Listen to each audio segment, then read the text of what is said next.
Baik, hari ini kita akan belajar. Saya akan cepat masuk kepada pembahasan karena waktu kita cukup singkat, tentang orang-orang yang dikabulkan doanya yang tersebut dalam Al-Quran khususnya dan sunnah Rasulullah Sallallahu Alaihi Wasallam. Kita akan bagi pembahasan kita ke dalam 3 bagian. Pertama, kenapa kita mesti berdoa? Di poin pertama, kenapa kita mesti berdoa? Yang kedua, bagaimana cara berdoa yang baik, yang cepat dikabulkan oleh Allah Subhanahu wa taala. Jadi yang pertama, mengapa kita mesti berdoa? Esensi doa itu apa, ya? Yang kedua, bagaimana cara berdoa yang sekiranya cepat dikabulkan oleh Allah Subhanahu wa taala. Dan yang ketiga, kita akan melihat ukuran pengabulan doa. Seperti apa doa itu dikabulkan. Karena nanti ada orang-orang yang tidak sadar sesungguhnya doanya sudah dijawab, tapi dia tidak menyadari itu. Bahkan merasakan doanya kok nggak dijawab-jawab gitu. Padahal Allah sudah menjawabnya. Nah, seperti apa ukuran kita mengetahui bahwa doa kita telah terjawab, atau doa kita barangkali belum dijawab atau tidak dijawab? Apa ukuran ketiga hal itu? Itu yang coba kita turunkan di pembahasan pagi ini. Mudah-mudahan dengan itu kita nanti akan lebih pandai bagaimana cara menyikapi doa dalam hidup, seperti apa doa dipanjatkan, kapan kita berdoa, dan kita tahu oh ini hasil dari doa yang telah kita panjatkan. Sepakat sampai di sini? Baik ya, tinggal sepakat saja ya. Kan biasanya yang nerangkan saya, nulis saya, ngapus saya sampai selesai pula. Baik, ayo kita mulai. Bismillah. Mengapa kita mesti berdoa? Kita buka dulu ibu sekalian, ya, yang di ruangan ini ataupun yang di bawah, semuanya insya Allah memiliki kemuliaan yang sama di hadapan Allah Subhanahu wa taala, sesuai dengan keikhlasannya, ya, sesuai dengan keikhlasannya. Karena hadisnya umum sifatnya. Man salaka tariqan yaltamisu fihi ilma sahhalallahu lahu tariqan ilal jannah. Siapa yang menyiapkan dirinya menempuh perjalanan dan dia meniatkan ingin belajar pengetahuan agama walaupun sedikit, maka dia akan dapat balasan dari Allah. Minimal setiap langkahnya akan dicatat meringankan langkah dia ke surga nantinya. Ya, dan di situ tidak disebutkan khusus bagi yang di dalam ruangan masjid.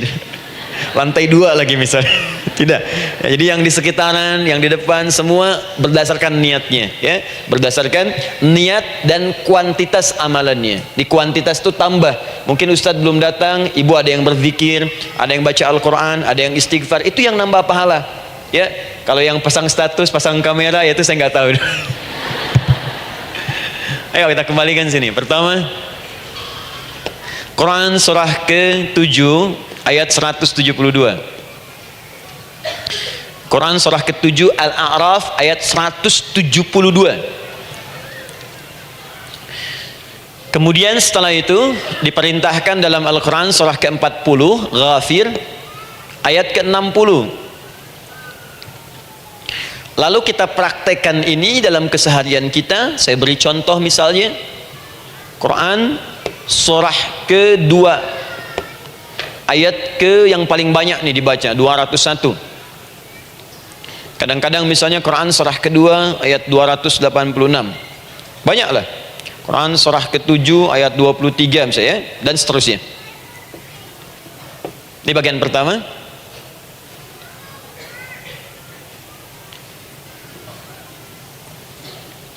Bagian kedua, nanti kita akan belajar bagaimana cara berdoa yang baik yang dikabulkan. Kita ambil satu, Quran ke-2 ayat 186. Kemudian yang kedua, kita ambil contoh Quran surah ke-17 ayat 110. Kemudian yang ketiga, kita ambil contoh yang paling dahsyat di Al-Quran surah ke-3 ayat 38 sampai 39. Ada yang belum berdoa sudah dikabulkan. Masya Allah. Ini ada di Quran misalnya surah ke-3 ayat 31. Nanti turunan amalannya misal di Quran surah 51 ayat 15 sampai dengan 18. Saya bulati yang 18-nya. Bagian ketiganya nanti kita uraikan di bagian akhirnya. Baik, kita bisa mulai insyaallah. Baik, kita bagian pertama, mari kita mulai.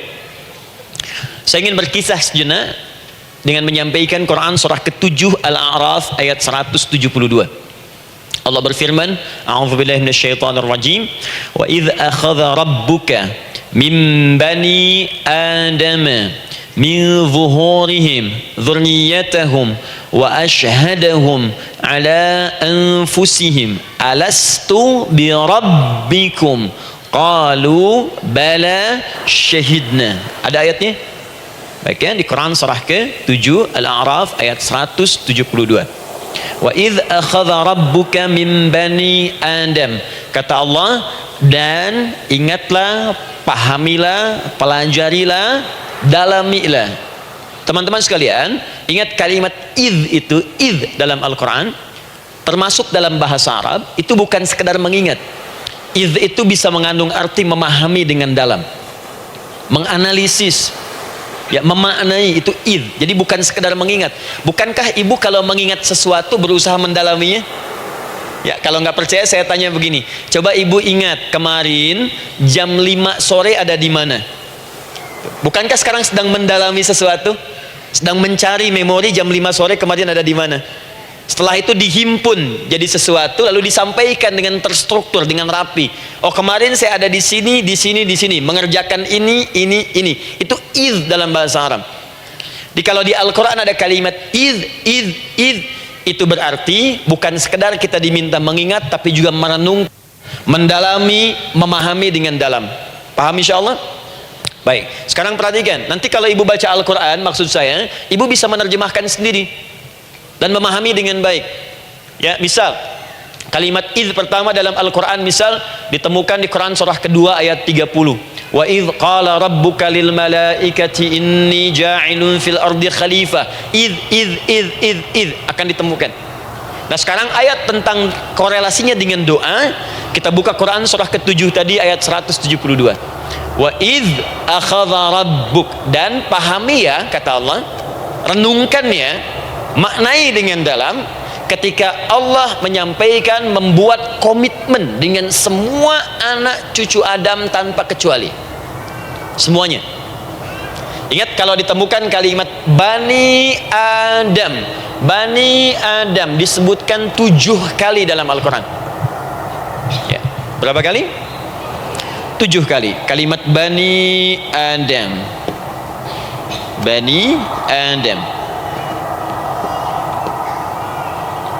Ini menunjuk pada semua keturunan anak cucu Adam sampai selesai kehidupan. Dari Nabi Adam alaihissalam, kemudian pasangannya Sayyidah Hawa alaihissalam, kemudian keduanya mulai berumah tangga, melahirkan keturunan, diabadikan di Al-Quran surah keempat, ya, surah Ibu, ayat yang pertama.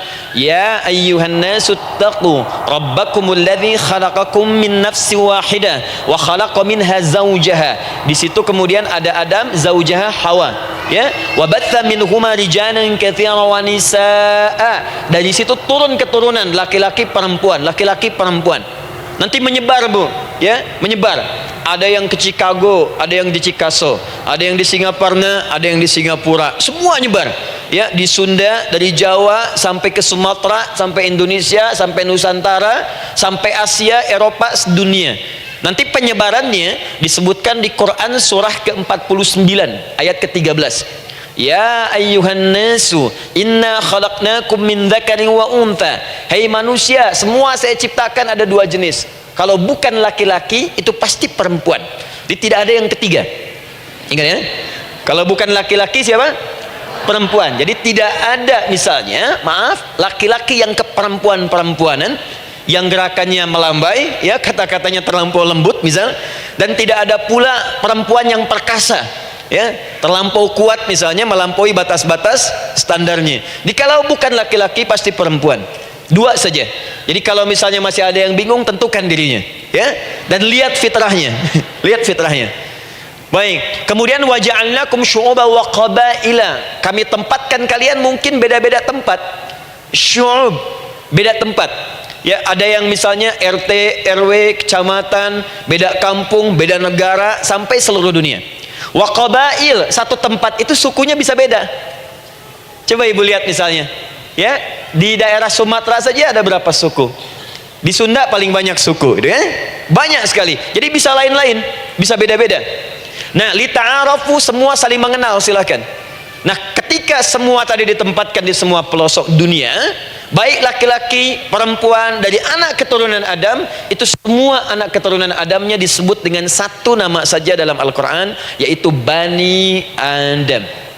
Jadi kalau kita mau cari keturunan kita, sampai ke asal mula kita, dari kita sekarang hidup, itu semua akan tersambung kepada Adam alaihissalam. Puncaknya akan ke sini. Ya. Dan tidak akan nyasar kemana-mana, Bu. Ya, ada sebagian manusia nasabnya tidak ingin ke Adam, inginnya bergeser, sehingga mengatakan manusia berasal dari monyet katanya. Ya. Ada yang berkata begitu. Ibu sampaikan saja, kalau bapak dari monyet silahkan saja, jangan ngajak-ngajak saya, gitu ya. Nah, jadi semua manusia itu pasti akan kembali ke sini, ya, ke Adam alaihissalam. Karena itu saya pernah sampaikan, termasuk di sini di hadapan ibu semua, masih ingat mukjizat pertama Rasulullah sallallahu alaihi wasallam saat lahir ke muka bumi. Ingat, Nabi itu sebelum dilantik menjadi Rasul dalam usia 40 tahun, turun surah Al-Alaq, itu diberikan oleh Allah keistimewaan tanda-tanda kenabian. Apa diantara tandanya? Allah perjelas nasab keturunannya sampai Nabi Adam, padahal lahirnya itu ayahnya sudah wafat. Di lahir beliau, ayahnya wafat, tapi nasabnya diperjelas sampai Nabi Adam, ya, sehingga jelas, orang tidak bisa menyoal.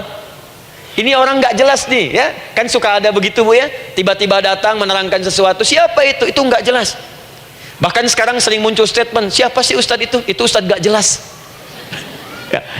Nabi nggak bisa disoal karena semuanya jelas, nasabnya jelas, keturunannya jelas, kemuliaannya jelas, ilmunya jelas. Jadi kalau orang mau menyoal nggak punya peluang. Siapa kamu Muhammad? Saya jelas keturunannya. Muhammad SAW bin Abdullah bin Abdul Muttalib bin Hashim bin Abdul Manaf bin Qusay bin Murrah bin Kilab bin Ka'ab bin Ghalib bin Fihir bin Malik bin Nadar bin Kinana bin Khuzaimah bin Mudrika bin Ilyas bin Nizar bin Mudar bin Ma'ad bin Adnan bin Addi bin Adri bin Muqawwam bin Nagur bin Tarih bin Ya'rub bin Yasjub bin Nabit bin Ismail alaihissalam bin Ibrahim alaihissalam bin Azar atau bin Nakhur bin Abir bin Kinan bin Arfakhshad bin Sam bin Nuh alaihissalam bin Mikhlail Matushala bin Kinan bin Anwas bin bin Adam alaihissalam. Coba ulangi. Jelas. Jadi orang nggak bisa nyoal, itu mukjizat, ya, keistimewaan pertama sebelum Allah kemudian angkat menjadi nabi dan rasul di usia 40 tahun.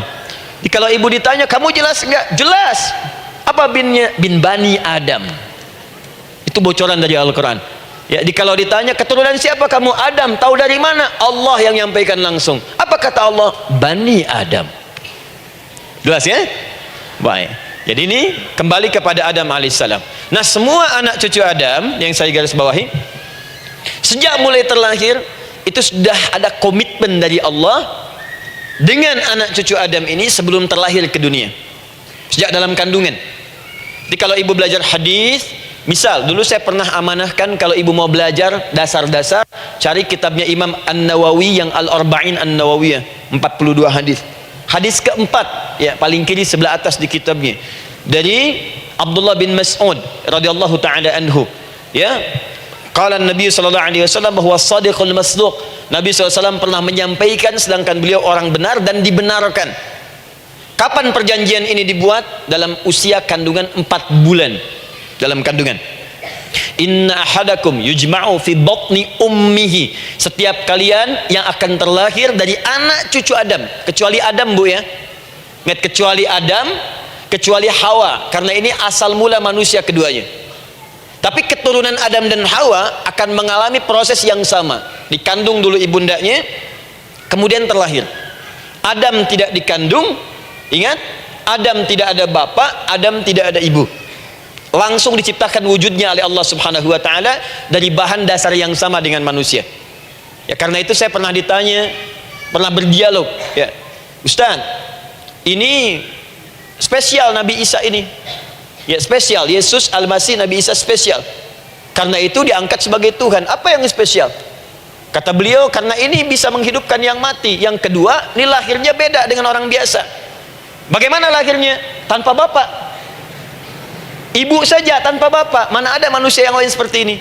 Saya bilang, Adam lebih spesial lagi. Lahir tanpa ibu, tanpa bapak. Kenapa nggak jadi Tuhan? Tapi kan Adam nggak bisa menghidupkan yang mati. Dengan izin Allah, maaf, Nabi Ibrahim lebih canggih lagi. Buka Quran surah kedua, ayat 260, paling kiri sebelah atas. Wa idh qala Ibrahim rabbi arini kaifa tuhyil mauta qala awalam tu'min qala bala walakin inna qalbi. Ketika Ibrahim bermohon kepada Rabbnya, ya Allah, tolong tunjukkan kepadaku bagaimana cara menghidupkan yang mati. Kata Allah, kamu masih nggak yakin? Kata Ibrahim, saya yakin-yakinnya, cuma supaya hati saya tenang membuktikan kepada yang lain tentang kuasamu. Kata Allah, gampang. Lalu Allah berikan kemudian satu ketentuan sama persis dengan Nabi Isa, cuman prosesnya lebih canggih. Kalau Nabi Isa tepuk mayatnya, bangun, bicara. Nabi Ibrahim kata Allah, nih ambil burung, potong-potong dulu, dicincang dulu. Sudah dicincang kemudian, mayatnya disimpan, jasadnya di tempat bukit yang berbeda. Kalau sekarang potong burung, simpan di bukit satu, jasad yang kedua simpan di bukit B. Kepalanya simpan di bukit A, ekornya simpan di bukit B, badannya simpan di bukit C. Panggil dengan nama Allah. Thummat uhunna ya'tinaka sa'ya. Panggil bismillah dengan nama Allah, hidup. Sama persis dengan Nabi Isa. Dengan nama Allah biiznillah, hidup. Nabi Ibrahim biiznillah, dengan nama Allah hidup. Menyatu semuanya jadi satu. Kalau Nabi Isa kemudian ada yang menduga sebagai Tuhan, kenapa Nabi Ibrahim tidak angkat jadi Tuhan? Paham ya? Nah, ini menunjukkan bahwa ada pola pemikiran yang harus dikembalikan supaya benar cara memahaminya. Jelas sampai sini? Maaf saya sedikit agak lompat ya. Saya kembalikan kemudian, perhatikan sini. Inna ahadakum yujma'u fi batni ummihi. Karena itu semua anak cucu Adam, beda dengan Adam, akan proses lahirnya dikandung dulu di perut ibundanya. Fokus baik-baik. Arba'ina yauman nutfah, 40 hari pertama baru kemudian proses antara spermatozoa dengan ovum berproses. Thumma yakunu mithla dzalika, kemudian alaqah, 40 hari yang kedua jadi alaqah, zigot yang menempel di dinding rahim. Thumma yakunu mithla dzalika mudghah, 40 hari ketiga berbentuk mudghah, sudah mulai berbentuk daging sekeratan, ada bentuknya. Dan usianya sudah 4 bulan, 40 hari ketiga, 120 hari. 120 hari. Thumma yursalu ilaihil malak, kemudian diutuslah malaikat, fayanfukhu fihi ruh, maka ditiupkan roh ke dalamnya. Jadi ingat, kalau di antara sini, di antara kita ada ibu misalnya yang tengah hamil, tengah mengandung, ingat baik-baik, atau keluarganya, kerabatnya, usia 4 bulan itu roh sudah ditiupkan. Di kandungan sudah ada rohnya. Hati-hati ya. Berapa bulan? 4 bulan. Karena itu nanti ada ayat dalam Al-Quran, Quran surah ke-7 ayat 189. Di posisi ini harus banyak berdoa dan beramal soleh. Ingat ya, berdoa, beramal soleh, minimal minta kepada Allah. Da'awallaha rabbahuma la in ataitana saliha lanakunanna minasyakirin. Minta banyak kepada Allah, ya Allah jadikan anak saya anak yang soleh, jadikan anak saya anak yang soleh. Dari usia itu 4 bulan sampai ke atas menjelang lahiran. Nanti diiringi oleh amal soleh kedua orang tuanya. Ini sudah penelitian dokter muslim, khususnya di Asia Tenggara. Saya diskusi dengan seorang dokter muslim, ternyata ada korelasi amal soleh yang dikerjakan kedua orang tua, ayah dan bunda, atau calon ayah dan bunda, kepada anak yang sedang dikandung, yang belum dilahirkan. Jadi kalau orang tuanya rajin baca Al-Quran, itu berpengaruh ke anak, Bu. Dan penelitian terkini itu mempercepat anak itu menjadi seorang penghafal Quran ketika lahir. Ya, pernah satu kali dibacakan Al-Quran, posisi janin itu berubah seperti sujud gitu. Itu penelitian sudah di MRI waktu itu dilihat ya, kelihatan. Jadi ada korelasi antara kesolehan orang tua dengan kesolehan anak yang sedang dikandung. Hati-hati ya. Tapi yang penting diketahui adalah dalam usia kandungan 4 bulan itu disebutkanlah isyarat di Quran surah ke-7 ayat 172, terjadi perjanjian komitmen dengan Allah Subhanahu wa taala. Apa perjanjiannya? Wa idh akhadha rabbuka min bani adama min zuhurihim dzurriyyatahum wa ashhadahum ala anfusihim. Lihat perjanjiannya, saya fokus di kalimat ini, alastu bi rabbikum. Rabb. Apakah engkau akan berkomitmen saat ini bersaksi? Karena kalimatnya bersaksi. Wa asyhadahum, dan mereka bersyahadat, bersaksi, komitmen. Di komitmennya menggunakan kata syahadat di sini. Karena itu nanti setiap bayi yang sudah terlahir dari rahim ibu manapun itu berada dalam keadaan suci karena sudah bersyahadat dalam perut ibundanya. Masih ingat hadis ini? Kullu mauludin yuladu 'alal fitrah. Setiap yang terlahir dari rahim perempuan manapun itu membawa fitrah. Apa di antara fitrah yang dimaksudkan itu? Fitrah keislaman, fitrah mengakui Allah sebagai Tuhan. Itu nanti ada di Quran surah ke-30 ayat ke-30, paling kanan sebelah atas. Quran surah 30 ayat 30.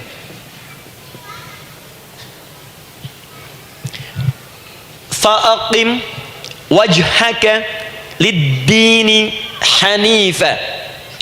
Hai setiap manusia, fa'aqim wajhaka, hadapkan, pasrahkan, arahkan dirimu sepenuhnya. Lid-dini, pada ketentuan ad-din, hanifa, dengan lurus. Di setiap manusia itu punya fitrah untuk beragama, punya kecenderungan untuk mencari Tuhan. Silakan ibu cek, manusia manapun yang pernah hidup itu pasti akan mencari Tuhan. Silahkan.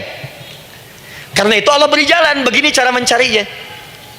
Fitratallahi allati fataran nasa 'alaiha, itulah fitrah manusia yang telah Allah berikan pada dirinya bahkan sebelum dia terlahir. Di antara fitrah manusia ada kecenderungan untuk mencari Tuhan, ada kecenderungan untuk mendekat kepada Allah. Bahasa Qur'annya din, lid-dini hanifa. Apa itu din? Itulah Islam. Quran surah ke-3 ayat 19. Inna dina indallahil Islam. Karena itu silakan cek, semua orang itu pasti akan mencari Tuhan. Setiap manusia. Ada yang melihat kayaknya ada di hewan, kayaknya ada di pohon, kayaknya ada di alam, kayaknya ada di patung, kayaknya ada di, mencari dia. Terus Allah beri jalan. Kalau kamu ingin mencari yang benar, din yang dimaksud Islam, diberikanlah tuntunan dalam Islam. Jelas sampai sini? Baik, karena itulah kemudian setiap bayi yang terlahir itu disebut oleh Nabi dia suci, dia bersih karena telah membawa risalah Islam dalam dirinya. Hanya sayang nanti fa abawahu yuhawidanihi au yunassaranihi au yumajjisanihi. Lingkungan nanti akan merubah dia keluar dari fitrahnya. Bisa dipengaruhi, tiba-tiba berubah misalnya keyakinan. Bisa karena kejadian tertentu dia jauh dari Allah Subhanahu wa taala. Dia muslim, cuman karena kondisi tertentu, pekerjaan menjauhkan dia dari Allah, lupa sholat. Telenovela menjauhkan dia dari Al-Quran. WhatsApp, Facebook, media sosial melupakan dia dari ibadah. Coba ibu, kalau online setiap hari berapa kali dengan media sosial? Ganti status. Online dengan Allah berapa kali dalam sehari? Coba hitung. Online dengan Allah yang paling maksimal kan sholat fardu 5 kali. Kalau 1 kali 5 menit kali 5 cuma 25 menit. 25 menit online dengan Allah. Berapa menit online dengan media sosial yang tidak nyata?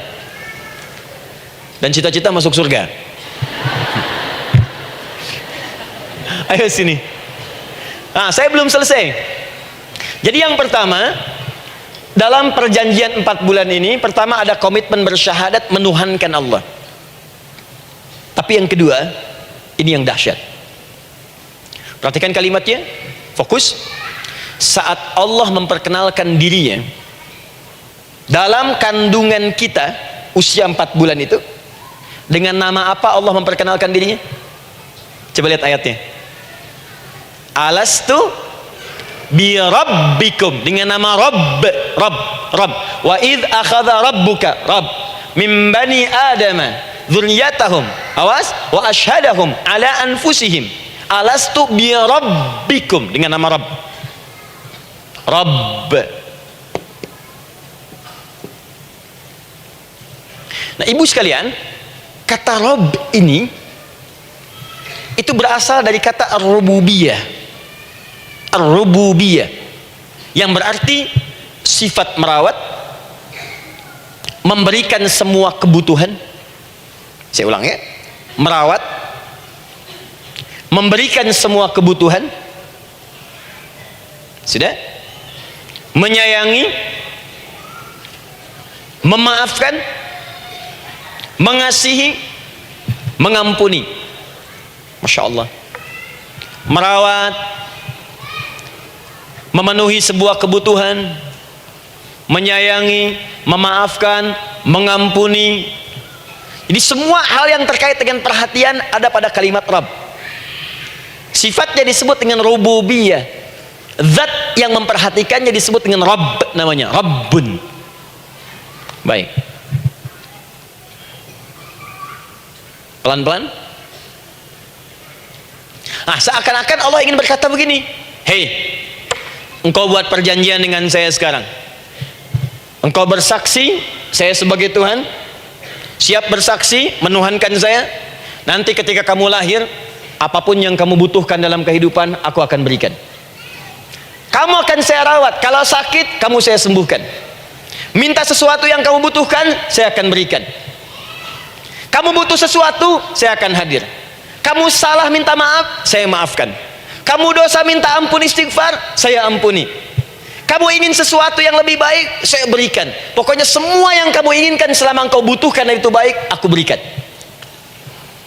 Kira-kira, maaf Bu ya, maaf sekali, kalau ada yang nawarkan pada ibu, mau nggak ikut saya, nanti sebuah kebutuhannya saya berikan.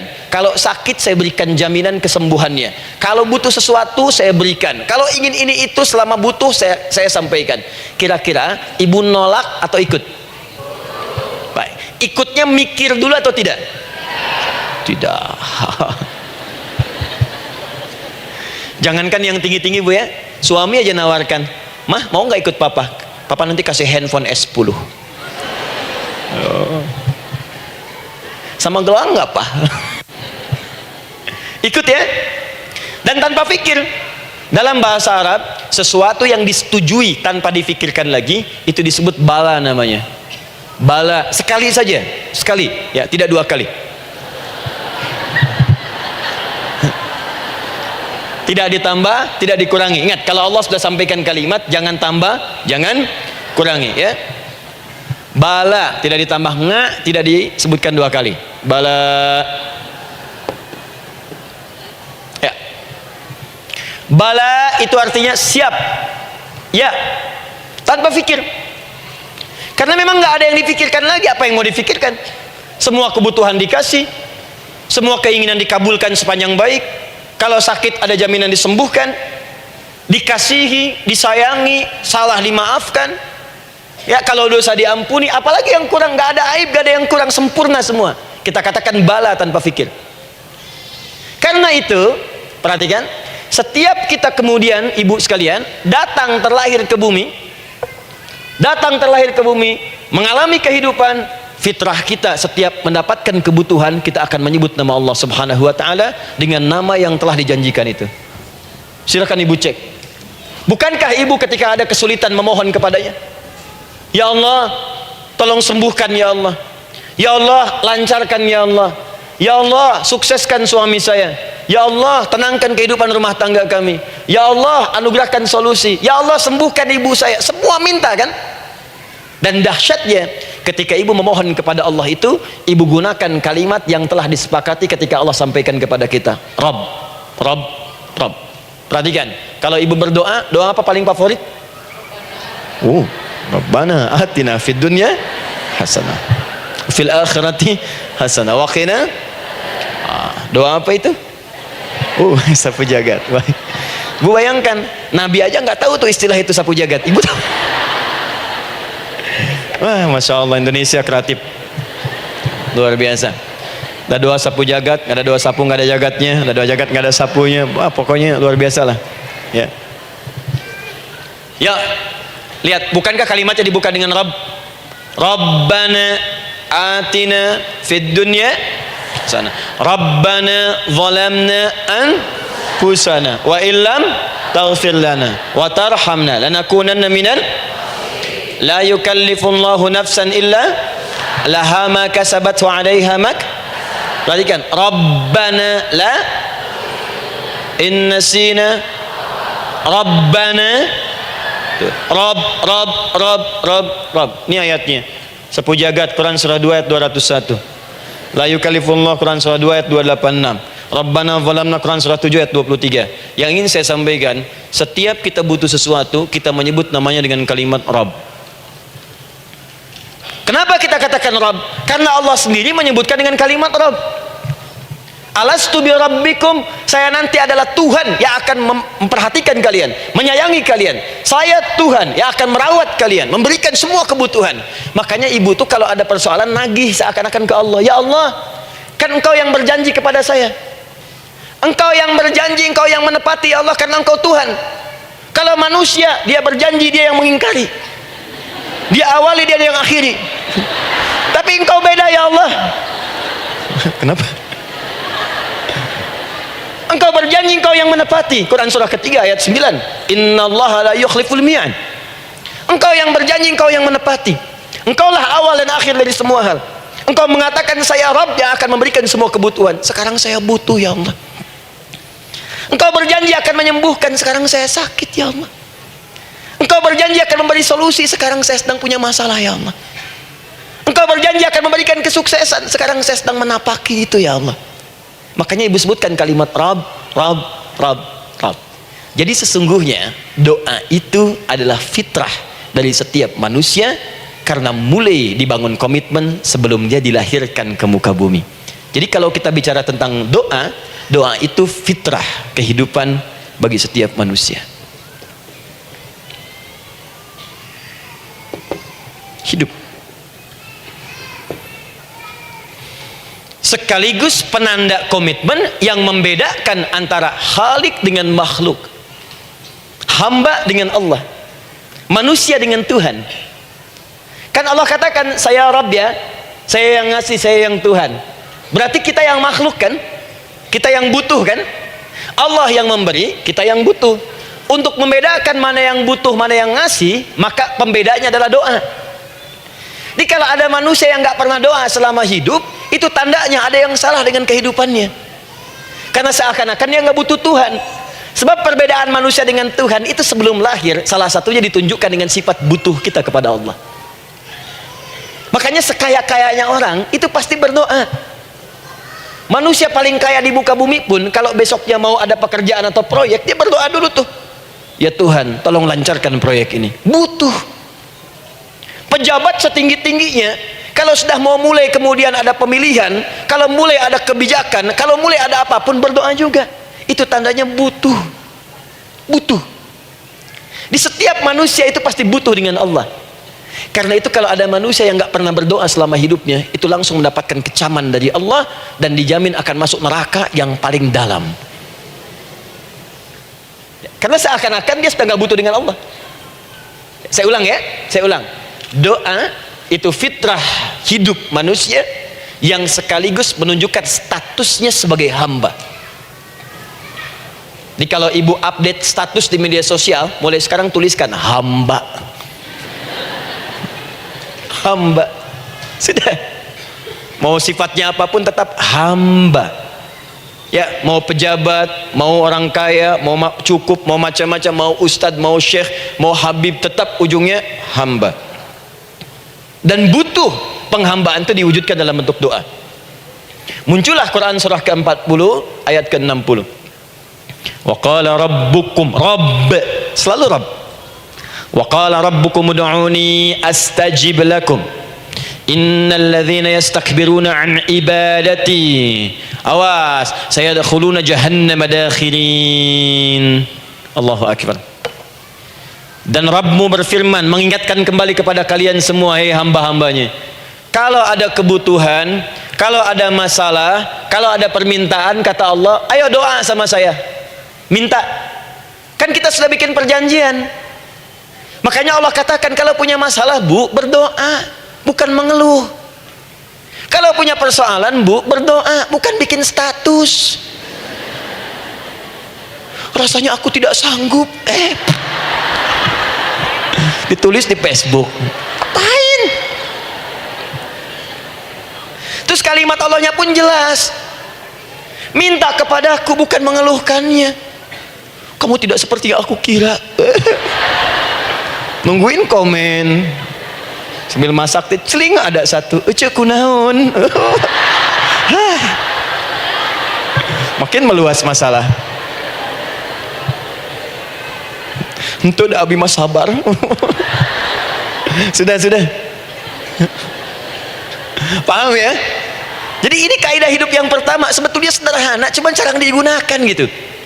Sederhana, cuman jarang dipakai. Kata Allah kan, kamu doa itu saya kasih ketenangan. Jadi bu, gini, doa itu manfaatnya walaupun solusi belum datang, tapi hati tenang. Jadi kalau mau curhat sama Allah, sampaikan, minta, mohon, berikan. Minimal tenang. Saya kasih rahasia ya. Ini di antara kita saja nih. Lihat sini. Saya hapus dulu deh. Bismillah. Masya Allah. Mau ngapus sendiri, nulis sendiri, penghapus, lari sendiri.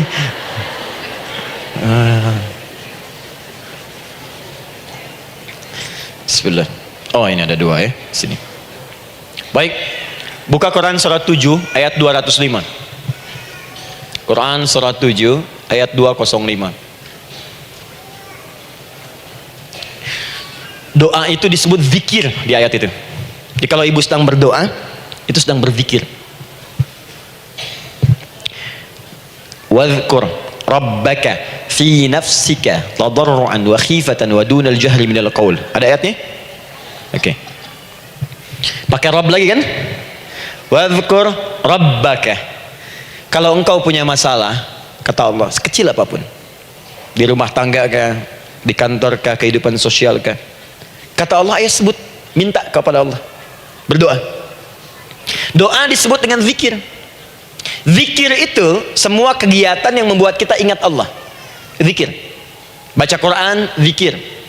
Dalilnya Quran surah ke-15 ayat 9. Inna nahnu nazzalna dzikra. Kami turunkan Al-Quran sebagai zikir. Menghafal Quran, zikir. Quran surah 54 ayat 17, ayat 22, ayat 32, ayat 40. Walaqad yassarnal Qur'ana lidzikri. Kami akan mudahkan Al-Quran untuk diingat, dihafalkan. Zikir, sebagai zikir kepada Allah. Ibu selepas sholat baca subhanallah, alhamdulillah, Allahu akbar, zikir. Quran surah keempat ayat 103. Fa idza qadaytumus salata fadhkurullah. Maka jika anda telah tuntas mengerjakan sholat, segera berzikir kepada Allah. Sholat sendiri zikir. Quran surah ke-20 ayat ke-14. Innani anallahu la ilaha illa ana fa'budni wa aqimis salata lidzikri. Saya Allah, kata Allah, tidak ada Tuhan selain saya, sembah saya. Bagaimana menyembah Allah? Tunaikan salat sebagai zikir kepada Allah. Zikir. Di zikir semua amalan yang mendekatkan kita dengan Allah. Doa itu satu dari bagian zikir. Tapi tahukah ibu fungsi zikir yang paling utama itu apa? Quran surah 13 ayat ke-28. Ala bidzikrillahi tatmainnul qulub. Yakinkan pada dirimu, kalau zikirmu benar kepada Allah, maka dia akan berdampak kepada hati menjadi lebih tenang. Zikir itu manfaat pertamanya membuat hati tenang, Bu. Tadi saya contohkan, baca Al-Quran zikir kan? Jadi kalau ibu sedang tidak tenang, sedang gelisah, ada masalah, daripada mengeluh sana sini, wudu, Bu, wudu. Ambil mushaf, baca. Saat baca itu mungkin solusi belum datang, tapi hati itu lebih tenang. Kaitan dengan bahasan kita, doa, minta doa. Jadi kalau orang punya masalah itu, kalau berdoa, walaupun solusinya belum datang, walaupun kemudian jawabannya belum tiba, minimal hati ibu tuh tenang. Ini dia kan surah 13 ayat 28. Rumus ini pakai, gunakan dalam hidup. Karena yang tahu kehidupan kita itu Allah yang menciptakan kita. Yang tahu pesawat, yang bikin pesawat. Yang tahu handphone, yang bikin handphone. Yang tahu mikrofon, yang bikin mic-nya. Yang tahu kita, yang menciptakan kita.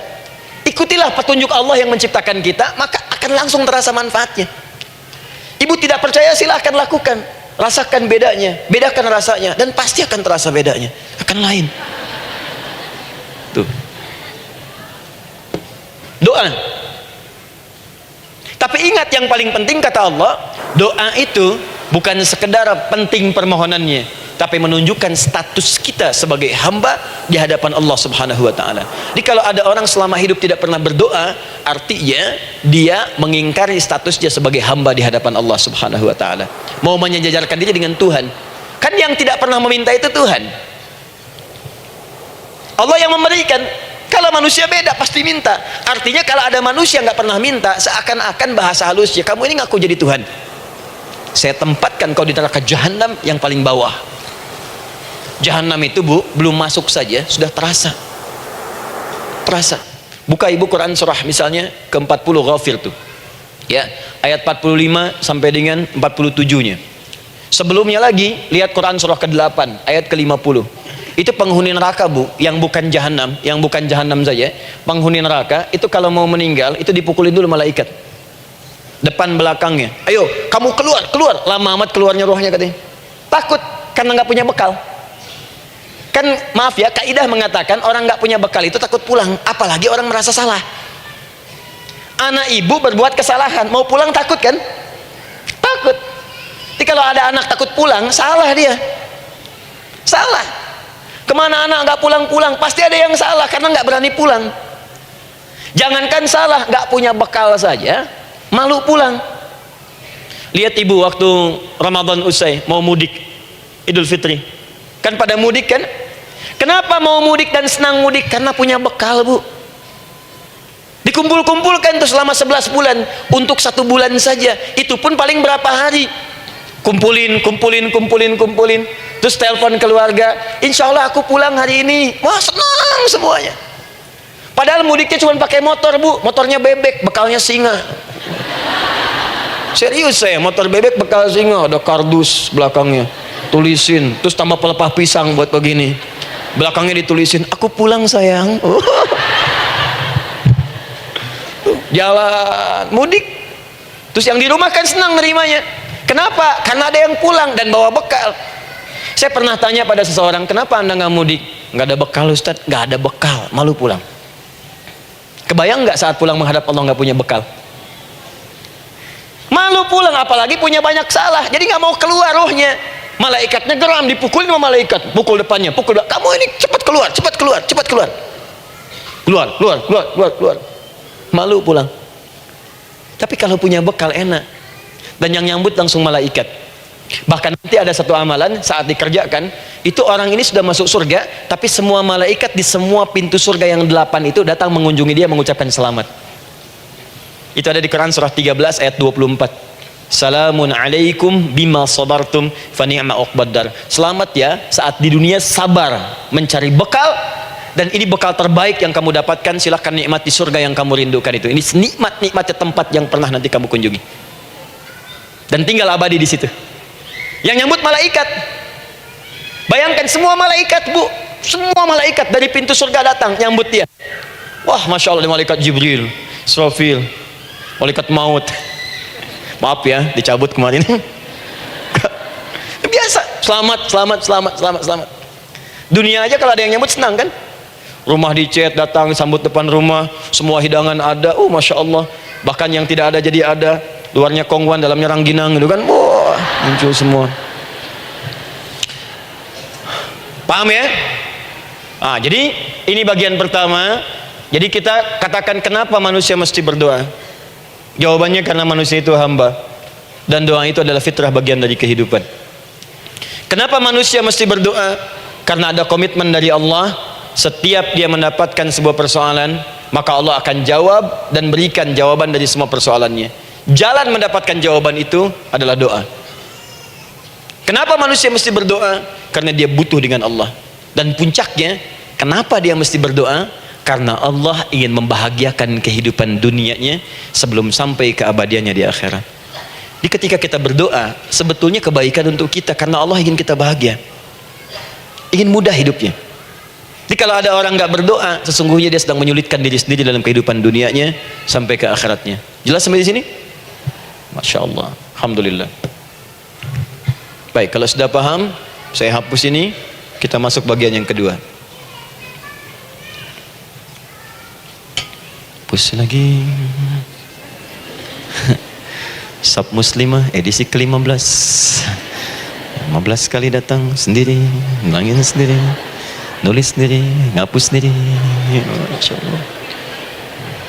Tinggal lihat, catat, masuk surga. Masya Allah. Alhamdulillah. Baik. Baik. Sudah? Alhamdulillah. Saya ingin setiap pembahasan kita dipahami ya. Saya tidak menyukai kalau datang melihat tapi nggak paham gitu.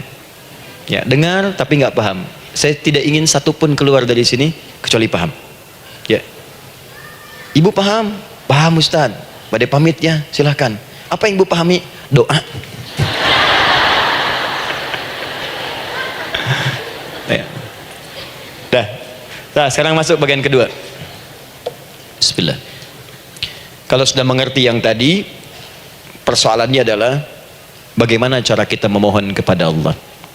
Itu dia. Bagaimana cara kita meminta? Kata Allah, kamu kalau punya masalah minta. Ya Allah, caranya bagaimana? Karena sesuatu yang dikerjakan tanpa ilmu dan tidak tahu caranya, itu bisa keliru. Hidup itu menyembah Allah tidak cukup dengan iman, Bu. Mesti pakai ilmu. Iman saja sekalipun kuat tanpa ilmu itu bisa salah.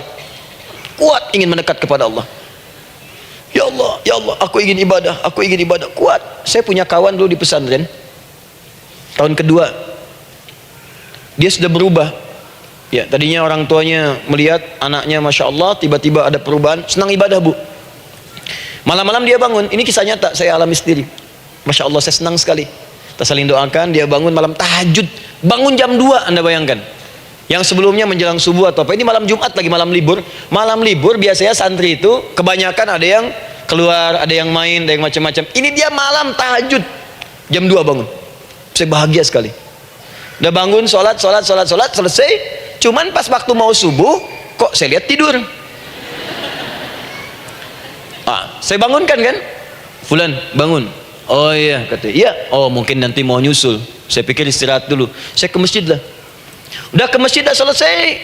Kita diskusi di masjid, selesai. Semua pulang saya jam 7. Saya lihat masih tidur juga. Barangkali dia sudah tadi sholat mungkin di kamar, nggak sempat ke masjid karena capek. Tapi saya lihat kok posisinya nggak berubah.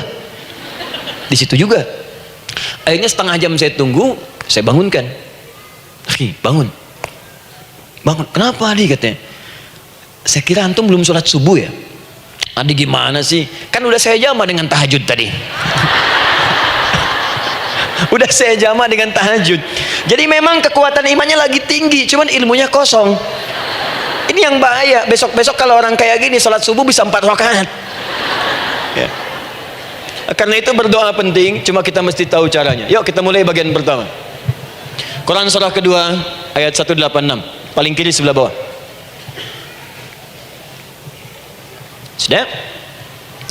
Wa idza sa'alaka 'ibadi 'anni fa inni qarib. Fokus. Kata Allah, kalau hamba-hambaku Muhammad SAW bertanya kepadamu, minta petunjuk untuk mencari-cari aku. Tuh Bu, coba lihat ayat doa dibuka lagi dengan kalimat hamba untuk menegaskan status kita. Jadi kalau ditanya kita siapa di hadapan Allah, makanya nggak usah sombong. Jangan sombong karena kita cuma hamba. Karena itu ketika Korun sombong, Korun tuh manusia terkaya yang pernah hidup di bumi. Hartanya Bu, ini saya kasih bocoran sedikit, kunci berangkasnya saja kemana-mana itu suka dibawa, dipikul paling sedikitnya 8 bodyguard, cuman bawa kunci berangkas saja begini. Di Korun pengen ngasih tahu, kalau ada yang pengen nyuri di tempat saya silahkan aja. Ini aja bodyguard saya ngangkat kuncinya susah. Korun. Jadi kalau Anda tidak sekaya Korun, jangan ikutan sombong, telat, gak ada kerjaan, sudah ada yang lebih kaya. Ya. Dan apa yang terjadi? Fakhosabna, kata Allah, kami telan, likuifasi, telan oleh bumi semua, dengan kekayaannya semua habis. Jadi ketika ada seseorang yang lupa dengan statusnya sebagai hamba, maka Allah akan memberikan pelajaran kepadanya untuk taubat. Kalau nggak mau taubat juga, telan habis untuk menunjukkan kamu tuh bukan Tuhan, saya Tuhannya. Maka jangan ikutan sombong. Kalau ada yang baru punya Ferrari, Lamborghini, Lamborghini, ya, Wah, bikin rame di jalan, cuman update status, kasih tahu, maaf mas, telat. Itu gambaran hidup. Dan ingat, setiap dibuka dengan kalimat permohonan, itu kalimatnya hamba. Hambaku, hambaku, hambaku. Termasuk mau minta tobat, hamba. Quran surah 39 ayat 53. Qul ya ibadiyalladzina asrafu ala anfusihim la taqnatu min rahmatillah. Katakan Muhammad pada hambaku yang merasa banyak dosa, pengen berdoa minta tobat. Kata Allah, hamba. Saya terima tobatnya, hamba. Ini ya. Ini pun adab yang pertama dari Al-Quran. Adab yang pertama, kalau kita ingin berdoa dan doa itu cepat ingin dikabulkan, maka berdoalah dengan cara menghamba di hadapan Allah Subhanahu wa ta'ala. Jangan merasa tinggi.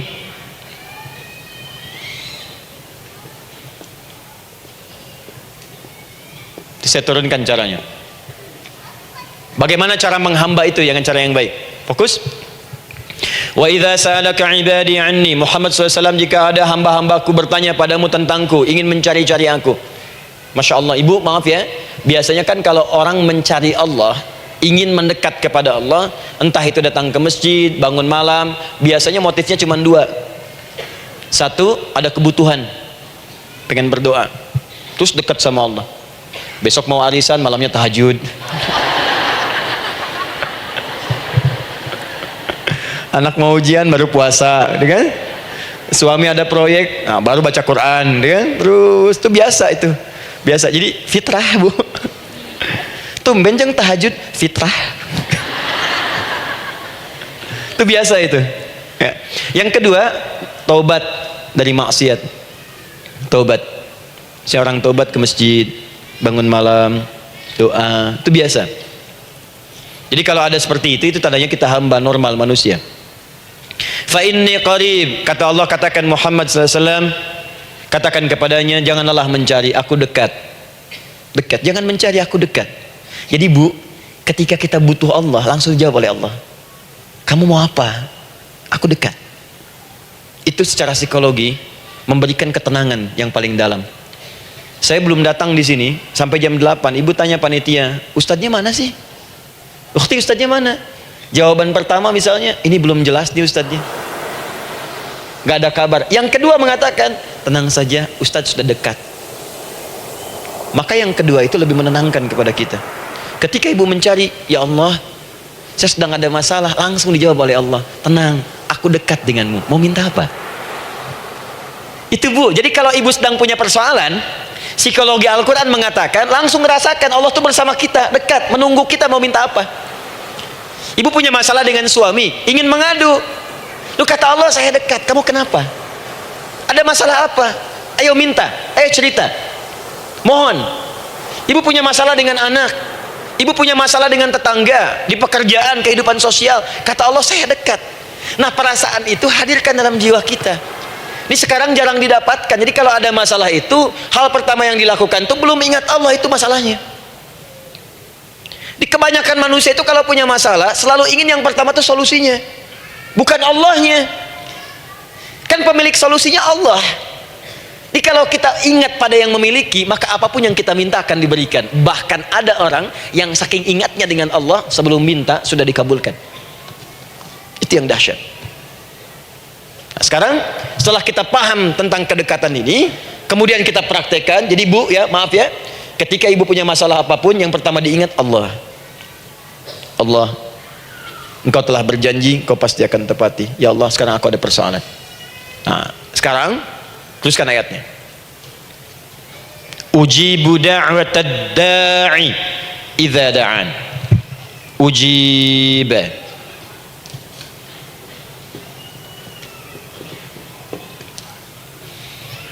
Ujibu da'watad da'i idza da'an. Aku pasti akan menjawab, mengabulkan setiap doa hambaku jika dia bermohon kepadaku. Saya ingin ajarkan sedikit di gramatikal bahasa Arab. Ujib itu disebut dengan fi'il mudhari namanya. Saya kasih rumus cepat bu ya. Insya Allah kalau ibu fokus dengan rumus ini, ibu nanti bisa memahami Al-Quran dengan baik. Saya kasih satu kalimat, hafalkan baik-baik. Ini gampang kok. Anita. Ya, Anita. Sudah? Anita. Baik. Hamzah, nun, ya, ta. Satukan, Anita. Kalau di dalam kalimat ibu baca Al-Quran, di depannya ada huruf hamzah ini, atau nun, atau ya, atau ta, maka itu rumus mudhari namanya. Gak usah dihafalkan mudharinya, ya, gak usah dihafalkan sampai bikin misalnya satu ungkapan Anita istrinya Pak Mudhari, gak usah, gak ada kerjaan, ya, gak usah dihafal. Saya hanya ingin tunjukkan pemahaman. Kalau ada bentuk seperti ini punya 3 makna. Kalau dalam bahasa Inggris itu disebut present, ya, continuous, dan future. Present, continuous, and future. Sekarang, terus, sampai kapanpun. Sekarang, terus berlangsung, continuous, and future, sampai kapanpun di masa depan. Ini bentuknya disingkat dengan rumus ini, Anita. Di dalam konteks pengabulan doa, kata Allah, ketika saya akan kabulkan, kalau kamu punya masalah, kamu berdoa, saya akan kabulkan.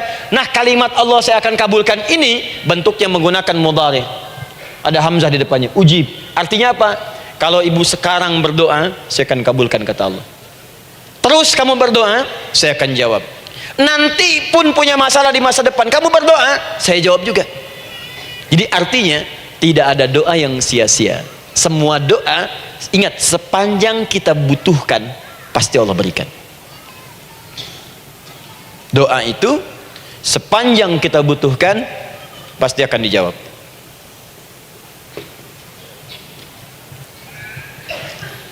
Nanti kapan dijawabnya, seperti apa jawabannya, nanti bagian ketiga. Kadang-kadang minta sekarang, dijawabnya nanti. Minta sekarang, dijawab sekarang. Ada yang mintanya A, dijawabnya B. Itu yang paling dahsyat. Ya. Jadi kalau saya tanya, kalau kita berdoa, dijawab tidak oleh Allah?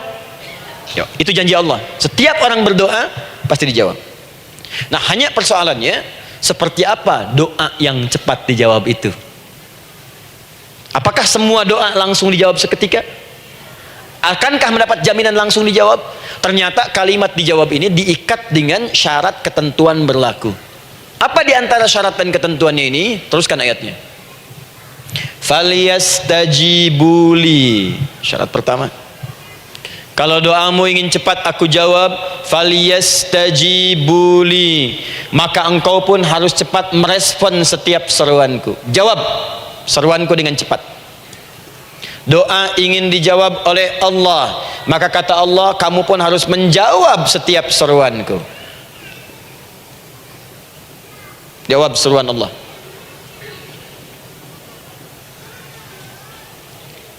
Ayo respon, adil. Maunya dapat gaji aja, kerja nggak mau. Ya? Apa ibu pikir duduk manis santai di ruangan tengah, tiap bulan suami datang berikan uang belanja? Belum tentu.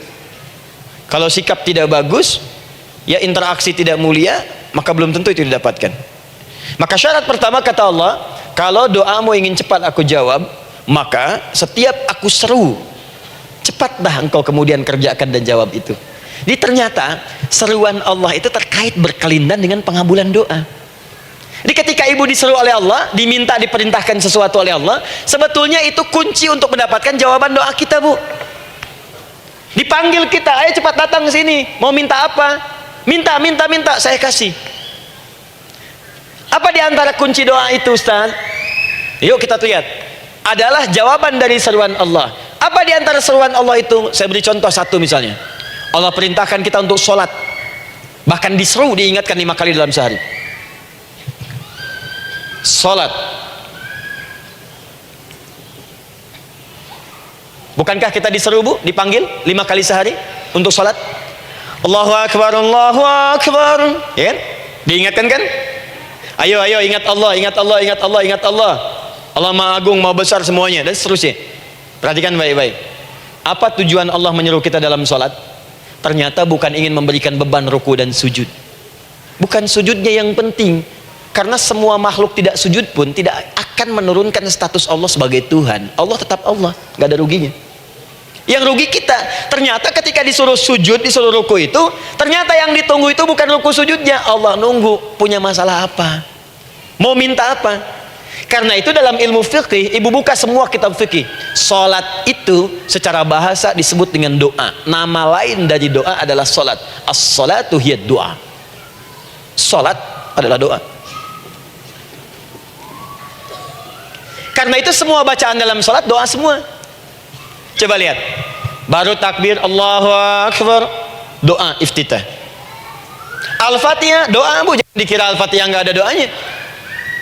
Nih, nanti saya berikan cepat ya, ini highlight dulu. Dalam sholat itu ada 4 keadaan. Ingat ini baik-baik. Nanti ibu manfaatkan, minimal zuhur lakukan. Ada berapa keadaan? 4. Ada 4 posisi, 4 keadaan dalam sholat. Yang kalau ibu berdoa benar, meminta di situ dengan benar, itu seketika akan dikabulkan. Seketika. 1, saat berdiri.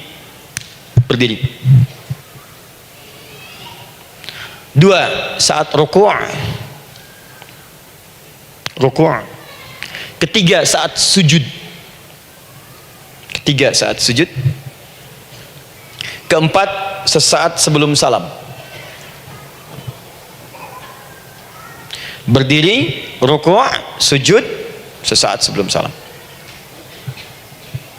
Baik, sebelum saya bahas lebih jauh, saya ingin sampaikan dulu. Jadi ternyata ketika kita diminta oleh Allah menunaikan sholat, itulah cara kita memohon, Bu. Itulah waktu kita meminta. Dan dahsyatnya dalam sehari itu 5 kali ditungguin, Bu. Mana ada manusia di muka bumi ini buka pintu rumahnya 5 kali sehari cuma untuk memberikan apa yang dibutuhkan. Sesoleh-solehnya Ustadz, gak ada yang mengatakan, ayo 5 kali sehari datang aja ke rumah saya. Kalau butuh apa-apa ambil. Butuh kulkas, ambil kulkasnya. Butuh TV, ambil. Gak ada begitu. Allah itu maha baiknya, 5 kali sehari dipanggil. Dari subuh sampai zuhur. Kita bangun tidur aja, punya masalah nggak? Ayo minta. Disuruh sholat 2 rakaat. Dan sholatnya nggak usah banyak-banyak, 2 rakaat aja dulu supaya nggak ada beban. Itu pun kadang-kadang masih lupa berapa rakaat kita sholat. Ya. Ayo sujud, disuruh minta, punya masalah nggak? Terus dari subuh sampai ke siang dipanggil lagi. Punya masalah lagi nggak? Disuruh zuhur 4 rakaat. Karena waktunya cukup panjang, suruh 4. Ayo minta. Ada masalah apa? Minta sujud kita. Minta mohon. Dari zuhur ke asar ditanya lagi, ada masalah nggak? Panggil lagi. Ke maghrib sampai ke isya sebelum tidur, supaya tidurmu enak, masalah nggak ada, tenang, nikmat, nyaman istirahatnya. Ada masalah nggak? Disuruh sholat lagi. Jadi kalau orang paham sholat itu kunci kebahagiaan, dia akan senang menunaikan sholat. Makanya ketika ibu bertanya, kenapa saya sholat? Dijawab oleh muadzin, hayya 'alas shalah, ayo sholat. Kenapa sih sholat? Hayya 'alal falah, yuk bahagia, ayo tenang, yuk dapatkan apa yang kamu inginkan, falah. Jadi kalau orang paham sholat itu menyelesaikan persoalan, tentu orang akan berbondong-bondong semangat untuk menunaikan sholat. Cuman sayang segelintir orang itu menilai sholat sebagai beban. Jadi sebagai kewajiban beban saja, makanya sholatnya nggak nikmat. Korok tadi duhur, ayuna asar doi. Tuh. Ya bagaimana doanya bisa dijawab? Anda datang pada orang, tapi datangnya dengan marah-marah, datangnya dengan mencelanya. Ya bagaimana dia bisa memberikan kebutuhan Anda? Anda datang pada Allah dengan niat yang tidak ikhlas. Setelah itu kemudian menggunjingkannya, bagaimana bisa dijawab? Tuntutan tinggi, tapi datang tidak membawa prestasi, ya bagaimana bisa diberi? Catat tuh, bikin status. Paham ya? Nah ini bagian pertama. Jadi cara pertama, respon kata Allah, seruan Allah. Rumus pertama sholat. Nah sekarang saya ajarkan lagi. Ini belum selesai nih, Bu. Ini panjang bahasannya nih. Sampai jam berapa kita? 10 ya? Oh, banyak. Oh, mau sampai jam 5 silahkan. Saya jam 10 selesai. Ya. Lihat sini. Oke, saya punya sekitaran 1 jam kurang ke depan. Saya ingin terangkan sedetil-detilnya gitu ya. Dan saya hanya menyampaikan isi Al-Quran. Quran, hadis, Quran, hadis. Sekarang gini, Ustadz saya sekarang paham, sholat berarti kunci untuk menyelesaikan masalah. Di sholat saya akan memohon. Sekarang Ustadz, bagaimana cara saya merespon sholat? Kan kata Allah, saya menyeru, respon gitu kan? Kita dipanggil sholat nih, Allahu Akbar, dipanggil. Bagaimana cara meresponnya? Sebelum minta. Awas, ibu ingin datang mengajukan proposal. datang kepada wali kota, datang kepada gubernur, datang kepada presiden, datang kepada menteri sebelumnya. Bukankah ibu mempersiapkan diri? Penampilan ditata, proposal dibagus-bagusin, gitu kan? Yang paling hebat itu kadang-kadang malam-malam latihan depan cermin. Bapak wali kota yang saya hormati, lihat semuanya tuh. Dan yang paling luar biasa, maaf ya, janjian jam 7 dengan Pak Wali Kota, datang jam 6 ke Balai Kota. Sekarang ibu punya janji dengan Allah. Janji itu sudah diketahui sebelum pertemuannya. Kalau tidak percaya, 5 waktu ini ibu sudah hafal, Bu. Ya, bahkan disuruh ngapalin oleh Allah. Buka Quran surah ke-4. Surah ibu, surah mama, An-Nisa. Ayat 103, Quran surah 4 ayat 103. فَإِذَا قَضَيْتُمُ الصَّلَاةَ فَاذْكُرُوا اللَّهَ قِيَامًا وَقُعُودًا وَعَلَى جُنُوبِكُمْ فَإِذَا اطْمَأْنَنْتُمْ فَأَقِيمُوا الصَّلَاةَ. Lihat ujung ayatnya. Inna as-salata kanat 'alal mu'minina kitaban mawquta. Sungguh semua waktu salat itu telah ditetapkan waktunya bagi orang beriman. Itu terjemahan biasa. Kalau terjemahkan pakai ilmu balaghah, sungguh orang beriman itu hafal waktu-waktu salat. Tahu waktunya. Apalagi kalau di waktu itu ibu punya kepentingan, pasti hafal.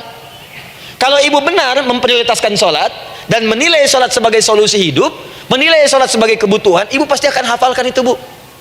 Nih ya, ibu dapat bagian arisan nih, bulan ini misalnya. Dan memang bagian jatah ibu, demi Allah saya katakan, sebulan sebelumnya ibu sudah hafal tanggalnya kapan. Bahkan di kalender tuh diwarnain.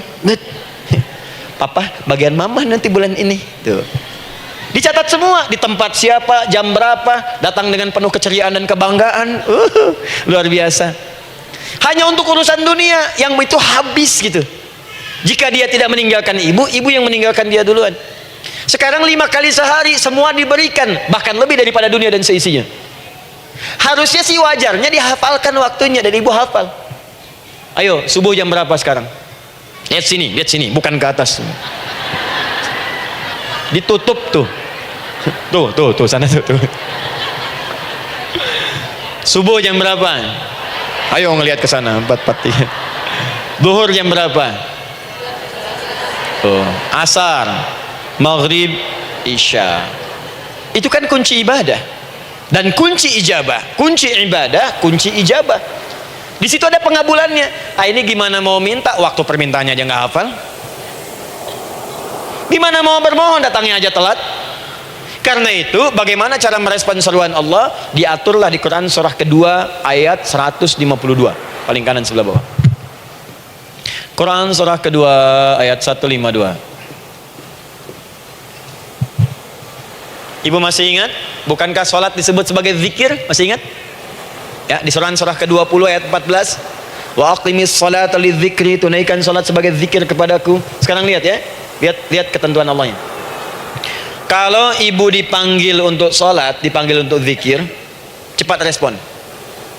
Ibu cepat respon, Allah pun akan cepat merespon permintaan ibu. Lihat kalimatnya. Fadhkuruni adzkurkum. Fadhkuruni adzkurkum. Kalian mengingat saya, maka saya pun akan ingat dengan kalian.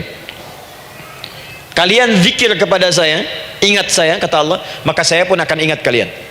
Di antara makna zikir, salat. Jikalau ibu salat mengingat Allah dengan cepat, maka Allah pun akan cepat mengingat kita. Contoh.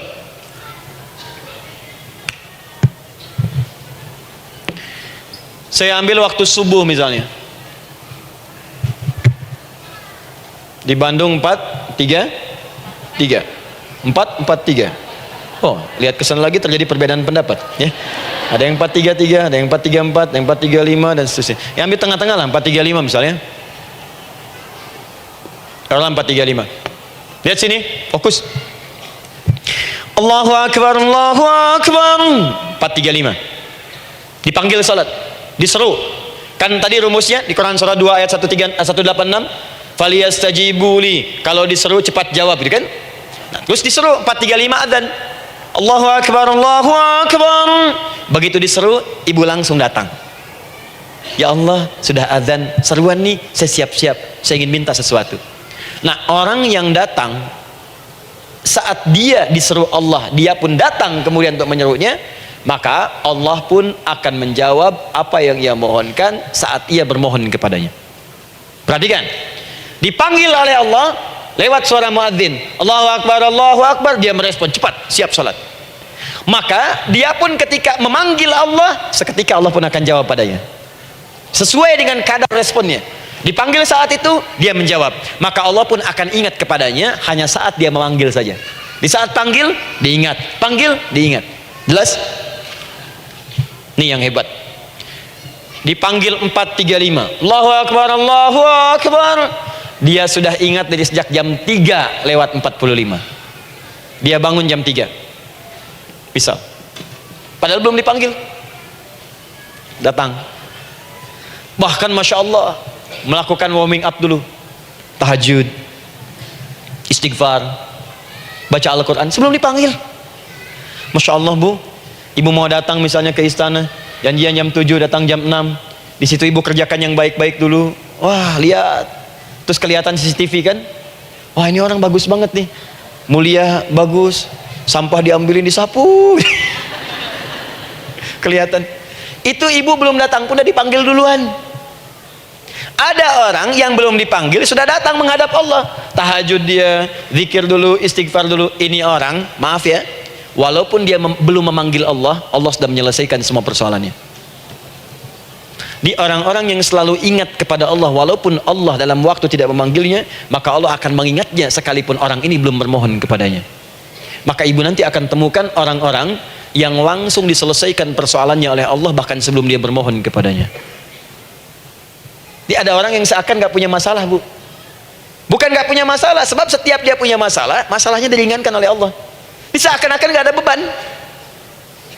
Ini indah hidupnya, enak. Butuh sesuatu, sebelum nyari datang. Ada persoalan, senyum dikit selesai. Orang macet mengeluh, bikin status, dia macet malah senang. Dan hatinya dilapangkan oleh Allah. Bayangkan ada janji rapat jam 9, setengah 9 masih macet. Diprediksi di Google akan sampai 2 jam lagi. Yang lain mengeluh, telepon sana, telepon sini, ini. Dia nggak aja, lapang aja. Alhamdulillah ya Allah kasih macet. Morotal, saya mau dengerin surah Al-Baqarah. Buka, hafalin. Partnernya nelpon. Sampai di mana akhi? Ini sampai di surah Al-Baqarah ayat 186. Tidak ada yang sia-sia dari Allah. Sabar ya di sana. Ya, atau kita bisa koneksikan dari sini apa yang bisa saya selesaikan sekarang di sini, sehingga sampai sana kita tinggal kesimpulan saja. Tenang hatinya. Ada berasak, berusuk, gelisah gini, telepon sana sini, klaksonin, dasar lampu merah, lama, birunya sebentar. Padahal biru nggak ada, yang ada hijau kan. Jadi kalau sudah begitu enak Bu. Yang perempuan ada di Quran Maryam. Maryam kan perempuan. Dan Maryam itu bukan nabi, bukan rasul. Ingin memberikan pesan kepada ibu, perempuan dimanapun, tidak harus jadi nabi supaya doa cepat dikabulkan. Tidak harus menjadi rasul. Ini Maryam bukan nabi, bukan rasul, tapi dia ini luar biasa. Sebelum dipanggil udah datang. Zikirnya tak terlukiskan. Mohon kepada Allahnya luar biasa. Menjaga diri dari hal yang dilarang oleh Allah. Apa hasilnya? Sebelum diberikan bahkan oleh pamannya sudah ada kebutuhannya. Quran surah ketiga ayat 37. Kullama dakhala 'alaiha Zakaria al-mihraba wajada 'indaha rizqa. Setiap pamannya mau memberikan kebutuhan Maryam sudah ada di dalamnya Bu. Sudah ada. Itu luar biasa. Mau makan, makanan ada. Mau anggur, anggur ada. Ya. Wah, itu luar biasa Bu. Jadi bermohon bahkan sebelum waktunya.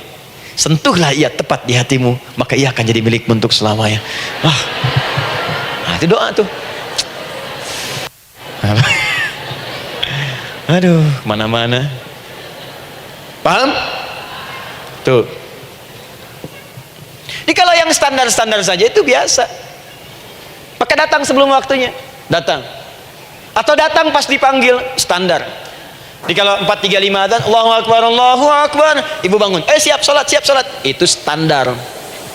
Jangan dulu bahagia. Naikin lagi levelnya. Yang celaka itu ya ini nih. Dipanggil 4.35, baru bangun 5.34.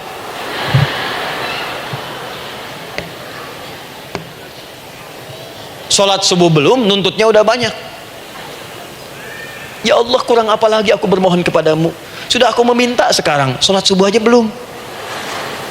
Jadi mana keadilannya?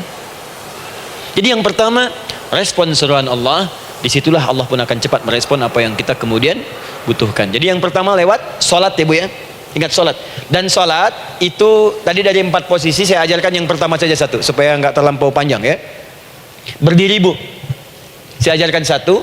Setiap ibu dalam keadaan berdiri dan membaca Al-Fatihah pada kalimat iyyaka na'budu wa iyyaka nasta'in.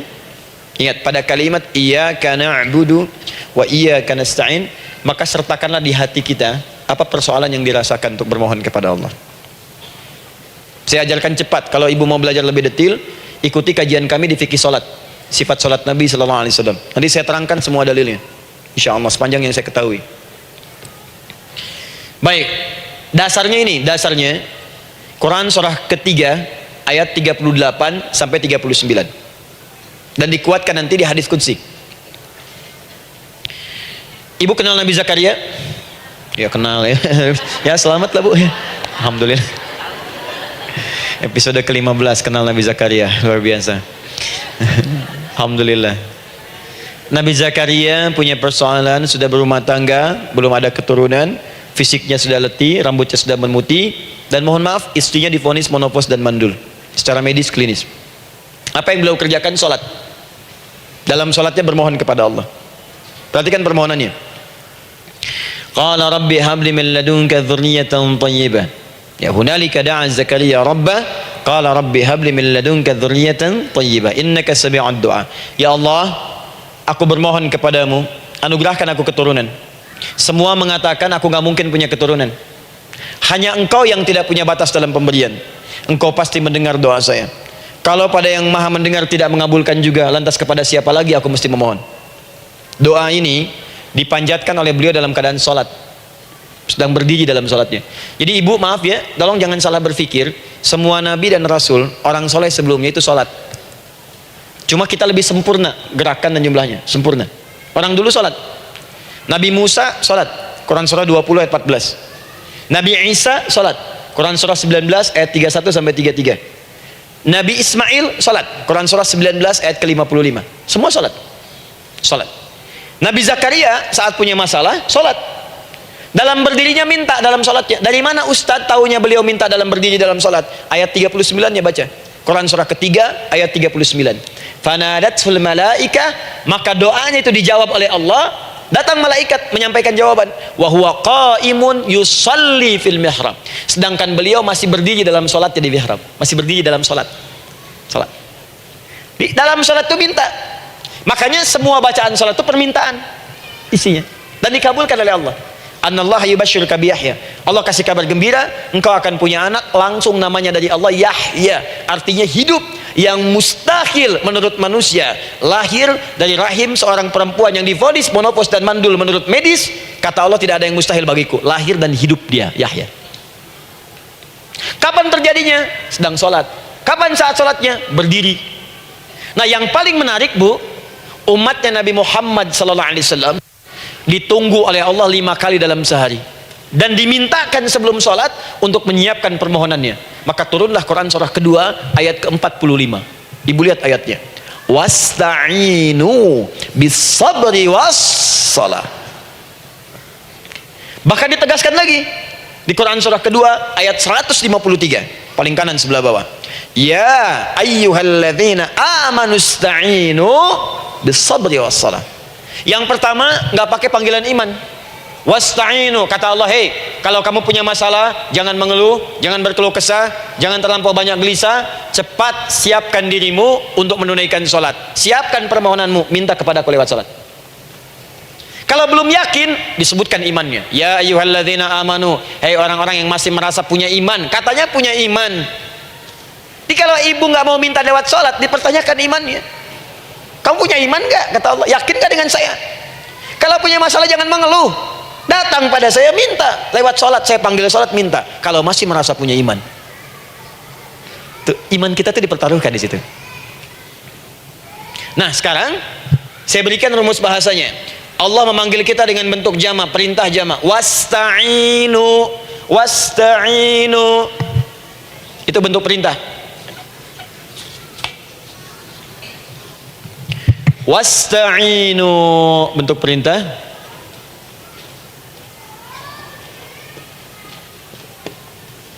Wasta'inu. Dan jika kalian, perhatikan cara menerjemahkannya, dan jika kalian punya persoalan dalam hidup, punya kebutuhan, maka bergegaslah, siapkan dirimu untuk minta kepadaku solusi. Wasta'inu, dan mintalah oleh kalian pertolongan, solusi. Bisabri wassalah. Pertama, sabar dulu. Sebelum sholat, sabar dulu dengan itu. Tahan dulu, terima dulu. Jangan mengeluh, terima dulu. Nanti dalam sholat minta solusi. Itu maksudnya. Punya masalah sekarang jam 9 lewat, sabar, tahan dulu, koreksi diri, istighfar, nanti zuhur minta. Atau duha sekarang sholat, datang ke masjid, sholat duha minta. Tahiyatul masjid minta sekarang. Sabar, ini sabar, terima dulu. Jangan mengeluh, sabar, ingat, terima, sabar. Karena Allah mustahil memberikan ujian masalah kalau kita tidak sanggup menerimanya. La yukallifullahu nafsan illa. Saya sering katakan, Bu, ya, maaf kalau kalimat ini mungkin kurang berkenan, tapi kalimat ini nyata. Kalau ibu sekarang punya masalah seberat apapun, itu artinya hanya ibu yang sanggup untuk menerimanya. Saya tidak. Betul, karena itu persoalan itu dititipkan kepada ibu, bukan kepada seorang bernama Adi Hidayat. Ibu yang dipercaya. Ya, ibu dipercaya oleh Allah. Kenapa ibu tidak yakin dengan itu? Karena cuma ibu yang bisa mengatasi. Ibu yang mampu, saya tidak. Karena itu dititipkan pada ibu. Kaidahnya, la yukallifullahu nafsan illa wus'aha. Allah nggak akan berikan beban, ujian, masalah kalau dia nggak mampu. Artinya kalau saya nggak mampu, saya nggak dikasih. Ibu mampu, ibu diberi. Jangan mengeluh. Kenapa mesti saya, ya Allah? Kamu mampu. Ya Allah, why me? Why not? Kamu yang bisa. Nah sekarang, wassalah, setelah terima itu, tapi juga jangan terlampau kepedean. Memang cuma saya yang mampu, ya, bikin status. Kemudian sholat, kita akan katakan, ya Allah, Engkau perintahkan saya untuk minta tolong. Sekarang saya akan minta kepadamu. Lalu kita katakan, maaf ya, ya Allah, saya sekarang punya masalah, saya ingin bermohon kepadamu, saya ingin minta kepadamu, ya Allah, saya mohon, ya Allah. Maaf, Bu, ya, maaf ya, sebentar. Ibu kalau punya masalah sedikit atau banyak? Banyak. Yang punya masalah ibu saja atau anak juga punya masalah? Kadang-kadang, bukankah anak yang punya masalah ibu yang minta? Bukankah suami yang punya persoalan ibu yang bermohon? Kan? Karena itu, kalau kita ingin memohon kepada Allah dengan persoalan yang kompleks mewakili yang banyak, maka pertama kalimatnya diawali dengan huruf na. Berarti kami, kita, semua. Jelas ya? Nah, ibu ingin robah kalimatnya, minta tolong. Kata Allah, minta kepadaku pertolongan. Wasta'inu. Ibu ingin robah menjadi bentuk permintaan. Rubah kalimatnya menjadi nasta'in. Nasta'in. Nasta'in.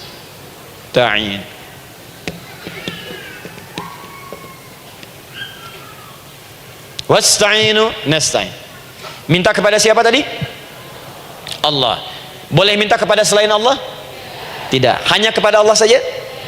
Hanya kepada Allah saja. Hanya kepadamu, ya Allah, tidak kepada yang lain. Maka kalimatnya menjadi iyyaka. Iyyaka. Hanya kepadamu saja, ya Allah. Engkau berjanji kalau ada masalah minta, aku berikan. Sekarang hanya kepadamu saja, ya Allah, aku bermohon. Maka kalimatnya namanya iyyaka nasta'in. Sekarang saya tanya kepada ibu, apakah dalam sholat ibu membaca kalimat iyyaka nasta'in? Tuh. Saya mau tanya, ibu bacanya saat ruku atau saat sujud? Berdiri. Gak ada orang ruku baca kalimat ini. Allahu Akbar, iyyaka na'budu wa iyyaka nasta'in. Berdiri. Iyyaka na'budu wa sekarang saya bacakan hadis qudsinya, tersambung dari Nabi sallallahu alaihi wasallam. Qala Rasulullah sallallahu alaihi wasallam, qala Allah azza wa jalla. Allah langsung yang berfirman lewat hadis qudsi. Perhatikan bahasanya. Qasamtu shalah baini wa baina 'abdi. Saya bagi dalam salat itu dua bagian, antara hak aku dan hak hambaku. Wa li 'abdi ma sa'ala. Dan jika benar hambaku menunaikan kewajibannya dengan baik, menjaga hak-hak aku, maka pada saat itu apapun yang dia minta dalam sholat, aku akan berikan. Apapun. Kapan itu terjadi? Perhatikan kalimatnya. Idza qala al-'abdu, kalau hamba mulai membaca dalam salatnya, alhamdulillahi rabbil alamin, alhamdulillahi rabbil alamin, qala Allah azza wa jalla, seketika Allah menjawab, hamadani abdi, hambaku sedang memujiku. Ibu ingat baik-baik Bu ya, ingat baik-baik. Setiap ibu baca Al-Fatihah dalam salat itu Allah memperhatikan dan menjawab bacaan ibu. Tadi masih ingat ketika saya katakan wa idza sa'alaka ibadi anni fa inni qarib, Allah itu dekat. Ya. Wa idza qala al-'abdu ar-rahmanir rahim, kalau hamba melanjutkan ar-rahmanir rahim, qala Allah azza wa jalla, Allah langsung menjawab athna alayya 'abdi, hambaku sedang menyanjungku. Wa idza qala al-'abdu maliki yaumiddin, ketika hamba berkata maliki yaumiddin, qala Allah azza wa jalla, Allah menjawab majjadani 'abdi, hambaku sedang mengagungkanku. Sekarang perhatikan kalimat ini. Wa idza qala al-'abdu, jika seorang hamba berkata iyyaka na'budu wa iyyaka nasta'in, ya Allah, sekarang hamba salat ibadah atas perintahmu, dan hamba minta ya Allah, hamba punya masalah, hamba punya persoalan, dan kau janjikan minta dalam salat. Qala Allah azza wa jalla, Allah jawab, hadza baini wa baina abdi, inilah perjanjian aku dengan hambaku. Wali abdi, kalau hambaku benar salatnya sampai bacaan ini, masalah apapun yang dia minta sekarang aku akan kabulkan. Dalam berdiri. Cuman sayang, kadang-kadang dalam keadaan ini banyak yang tidak minta. Maka caranya saya sampaikan yang pertama, kalau ibu sudah sampai ke bacaan ini, iyyaka na'budu wa iyyaka nasta'in, sertakanlah dalam hati ibu. Gak usah dilafadzkan. Sertakan ibu punya masalah apa. Atau secara umum minta solusi. Minta. Nabi itu kalau sholat, Nabi SAW kalau sholat, itu kalau baca ayat-ayat Quran, itu seringkali berhenti Bu. Sering berhenti. Kalau dalam ayat doa, beliau berhenti, mohonkan dengan baik. Kalau ayat-ayat surga, minta supaya umatnya ke surga. Ayat-ayat neraka, mohon supaya umatnya dibebaskan dari neraka. Minta. Kesaksiannya banyak. Hudzaifah al-Yamani pernah sholat di belakang Nabi, begitu. Abdullah bin Mas'ud radhiyallahu ta'ala anhu sholat di belakang Nabi, begitu. Ubay bin Ka'ab radhiyallahu ta'ala anhu salat di belakang Nabi, begitu. Di kesaksian mereka sama semua. Makanya seringkali itu nggak sadar, enak salat dengan Nabi itu. Nyaman. Kalau baca ayat surga seakan-akan pengen cepat ke surga. Kalau baca ayat doa berdoa, jadi nggak sadar. Rakaat pertama 100 ayat aja Al-Baqarah. Ya, kadang-kadang lewat ke Ali Imran. Pernah rekornya 5 juz 4 halaman, An-Nisa ayat 176 baru berhenti. Ya walaupun besoknya nggak pada ikutan lagi. Ya. Karena merasa ini kapan rukunya gitu, sekarang atau nanti, sekarang atau nanti. Tapi enak. Nah saya ajarkan satu hal, kalau kita sampai pada bacaan Al-Fatihah tadi, jeda sejenak Bu, rasakan itu, minta. Minta. Setelah itu Allah ajarkan satu lafaz, kalau lafaz ini benar dibacakan oleh ibu, benar dibacakan, maka seketika doa akan dijawab. Langsung dikabulkan. Apa bacaan itu? Nah, nanti dalam pelajaran selanjutnya kita akan bahas ya, insya Allah. Masih ada waktu? Oh ya, kalau masih kita bahas ya. Masih. Ada sesi mau jawab pertanyaan dulu, diskusi dulu, atau saya teruskan sebentar? Teruskan ya. Baik, kalau kita sampai jam 10, saya jeda sampai ke 9.45. Jadi 15 menitnya kita bisa diskusi ya. Baik. Apa lafaz yang kita bisa mohonkan? Teruskan ayatnya. Ihdinas siratal mustaqim. Ihdinas siratal mustaqim. Ihdinas siratal mustaqim. Ini Bu, nanti Ibu lihat dalam kajian tafsir yang kami sampaikan, juga dalam kajian fikih salat saya bahas dengan detail. Di sini singkat saja, singkat padat. Ihdina itu, ya Allah berikan kami hidayah, berikan kami jalan, berikan kami petunjuk, tunjukkan kami jalan yang lurus. Kalimat ihdina asalnya dari kata hidayah. Hidayah, jamaknya hudan. Ihdina, berikan kami hidayah, berikan kami hudan. Kalau tunjukkan kami jalan yang lurus, itu terjemahan Bu, terjemahan. Kalau ibu ingin makna tafsir per huruf, per kalimat, bahkan per harokat, itu semua ada maknanya. Karena semua kalimat Quran itu mukjizat. Ihdina dari kata hidayah, hudan, berikan kami hidayah. Hidayah dalam bahasa Arab itu banyak maknanya. Bisa solusi dari semua persoalan, bisa jalan menuju kemudahan, bisa kesuksesan, bisa petunjuk, banyak. Kalau dikumpulkan namanya hudan, hudan. Makanya Al-Quran disebut hudan, karena di Quran ada semua. Solusi ada, petunjuk ada, kemudahan ada. Dzalikal kitabu la raiba fi hudal. Al-Quran hudan. Syahrul Ramadan alladzi unzila fihi al-Qur'an hudan linnas. Isi Quran semua hudan. Di situ ada solusi. Di situ ada petunjuk. Di situ ada kemudahan. Kalau kita ingin minta semua itu, kalimatnya dikatakan fi'il amr lit talab, permohonan dalam bentuk kalimat permintaan. Ihdina, berikan kepada kami hudan. Kalau sudah mengatakan ihdina artinya minta solusi, minta kemudahan, minta petunjuk. Jadi ketika ibu mengucapkan kalimat ihdinas siratal mustaqim, itu artinya ya Allah berikan kepada kami solusi dari masalah yang sedang saya hadapi. Berikan petunjuk dari persoalan yang sedang saya jalani. Berikan kemudahan ya Allah dari kesulitan yang tengah saya hadapi. As-siratal mustaqim, yang lurus, yang gampang. Karena jalan yang gampang itu lurus, gak berkelok, Bu. Langsung ke tujuan. Saya mau ke sini jalannya belok-belok, gak langsung, kan gak enak. Ibu mau ke satu undangan, jalannya belok sini, belok sini, belok sini, belok sini. Kelokan 9, kelokan 7, kelokan 8. Ya. Kan rasanya berliku. Ibu ingin mendapatkan solusi tapi dilempar-lempar, ke sini dulu berkelok, sini dulu, sini dulu, sini dulu. Kenapa nggak ibu lurus dapatkan langsung? Dalam bahasa Arab, apalagi kalimat yang fasih, mendapatkan sesuatu dengan gampang, dengan mudah. As-siratal mustaqim, lurus ke tujuan, cepat, mudah. Apalagi ke surga nanti, tunjukkan kami jalan yang lurus, yang benar, hak dari Allah dan mudah didapatkan. Itu maksudnya. Ini bukan sekedar tunjukkan jalan yang lurus, solusi yang mudah, yang gampang, yang cepat. Paham di sini ya? Seperti orang-orang dulu mendapatkannya. Siratal ladzina an'amta 'alaihim. Seperti orang dulu mendapatkan semua kenikmatan ketika mereka bermohon kepadamu ya Allah. Siapa mereka? Ada 4 golongan disebutkan di Quran surah keempat ayat 69. Ada para nabi, orang-orang jujur siddiqin, para syuhada dan orang-orang soleh. Ya, wa may yuti'illaha wa rasul fa ulaika ma'al ladzina an'ama Allahu 'alaihim minan nabiyyina was-siddiqina wasyuhada was-shalihin. Para nabi dulu berdoa, ya Allah saya ada masalah, dikabulkan. Kita minta ya Allah sekarang saya berdoa, tolong kabulkan seperti nabi-nabi dulu dikabulkan. Nabi Ayub sakit berdoa dikabulkan, kita sakit dikabulkan. Nabi Ibrahim ada ujian dikabulkan. Nabi Ibrahim punya ujian dengan anak, kita ada ujian dengan anak, minta dikabulkan. Anak-anak berselisih, ada yang dendam, yang iri, seperti anaknya Nabi Yakub. Nabi Yakub berdoa dikabulkan, kita minta dikabulkan. Ada syuhada berdoa dikabulkan, kita minta dikabulkan. Orang soleh berdoa minta dikabulkan, kita minta dikabulkan. Ya Allah, seperti engkau kabulkan doa orang-orang dulu yang melahirkan nikmat, mohon kabulkan kami yang minta sekarang dan mendapatkan kenikmatan itu. Itu maksudnya. Ya, siratal ladzina an'amta 'alaihim. Siapa an'amta 'alaihim di sini? Ulaikal ladzina an'amallahu 'alaihim. Sama persis kalimatnya. Minan nabiyyin was-siddiqin wasyuhada'i was-shalihin. Jadi jangan diartikan sebatas terjemahan. Walaupun di musim haji sekarang itu bisa dipakai. Saya tugas 2010 di Mekah. Ada jemaah kesasar, lupa maktab. Kemudian ingin balik, nggak tahu jalan. Dia ketemu askar. Askar nggak bisa bahasa Indonesia, dia nggak bisa bahasa Arab. Tapi dia hafal Al-Fatihah. Datang kepada askar, dia tunjukkan gelangnya. Pak, ihdinas siratal mustaqim.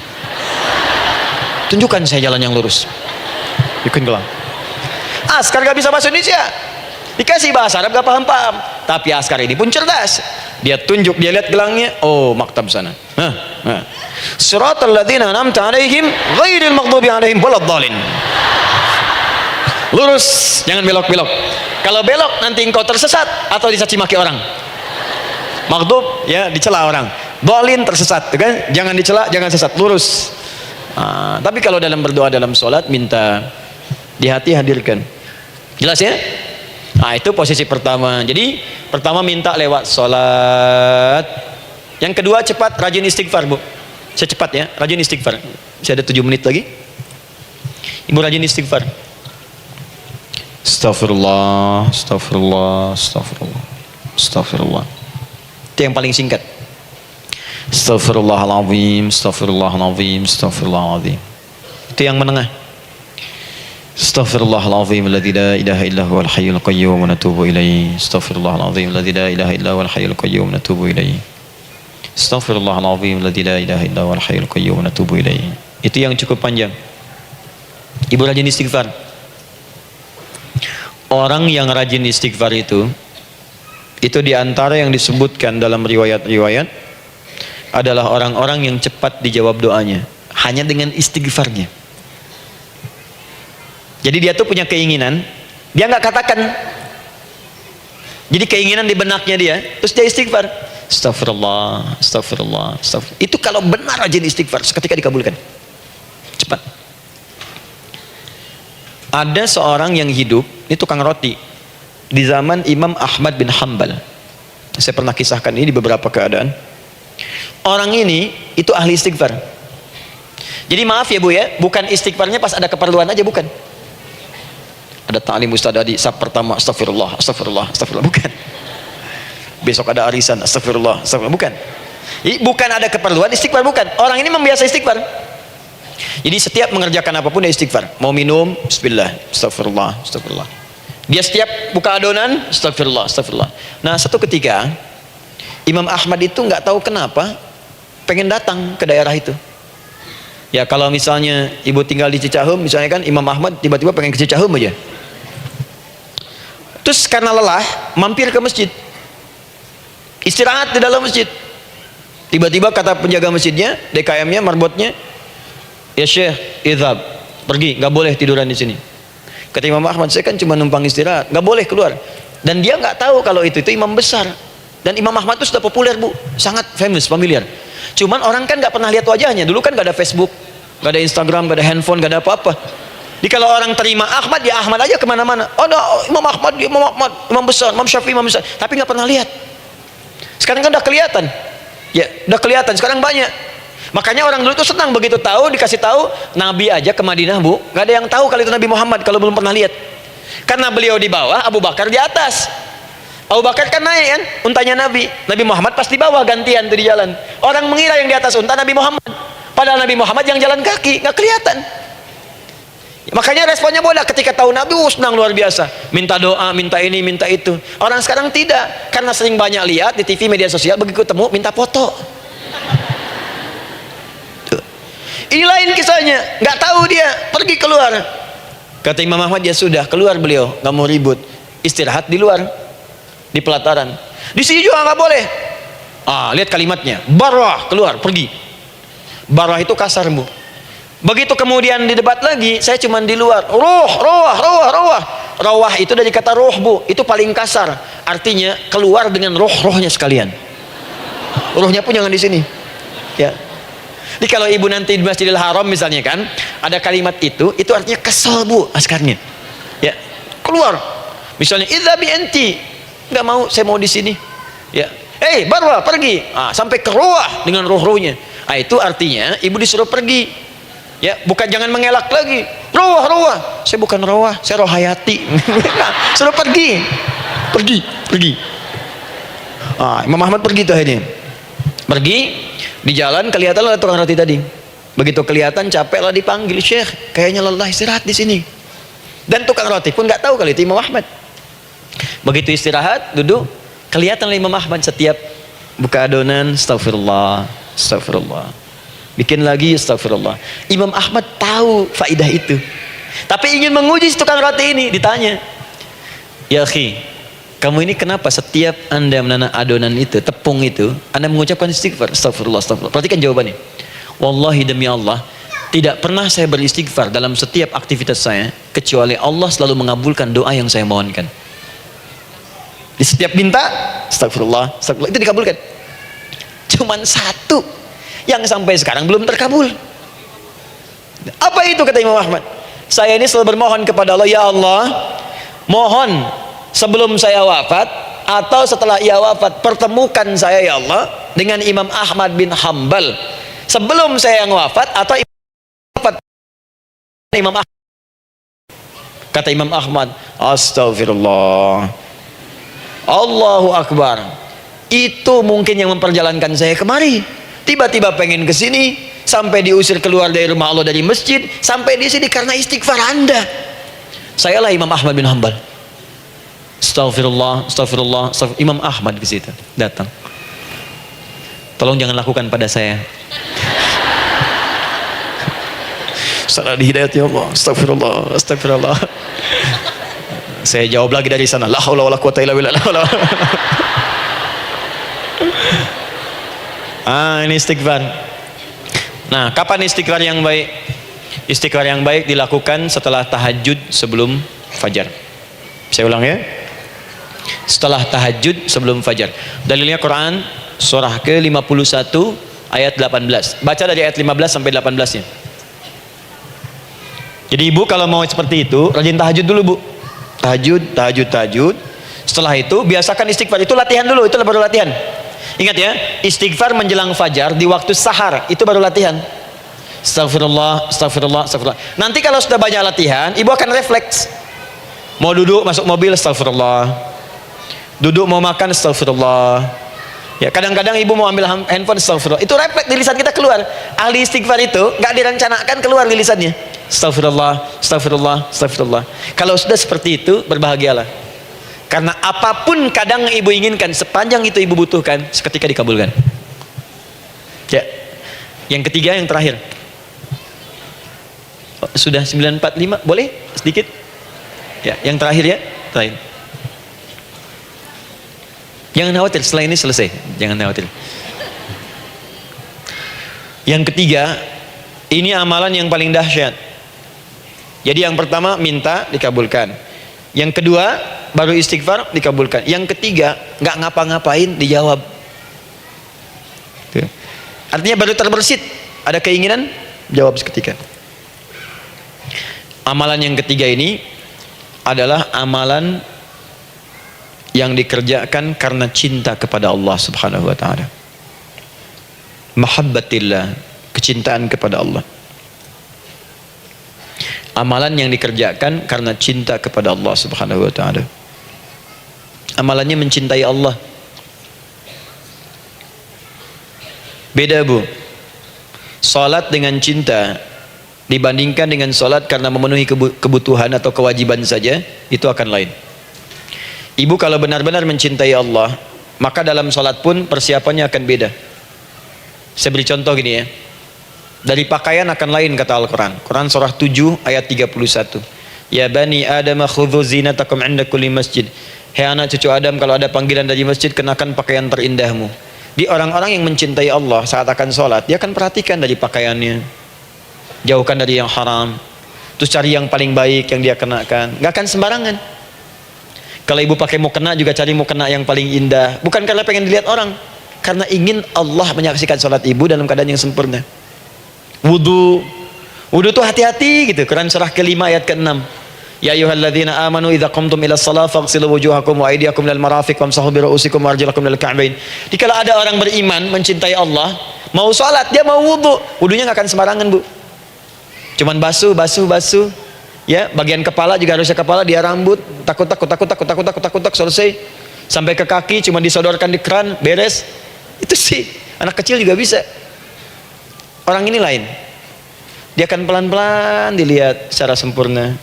Hati-hati, kerjakan karena Allah, karena ingin baik. Kalau orang sholat hanya kebutuhan saja, maka yang penting dia takbir sampai salam selesai.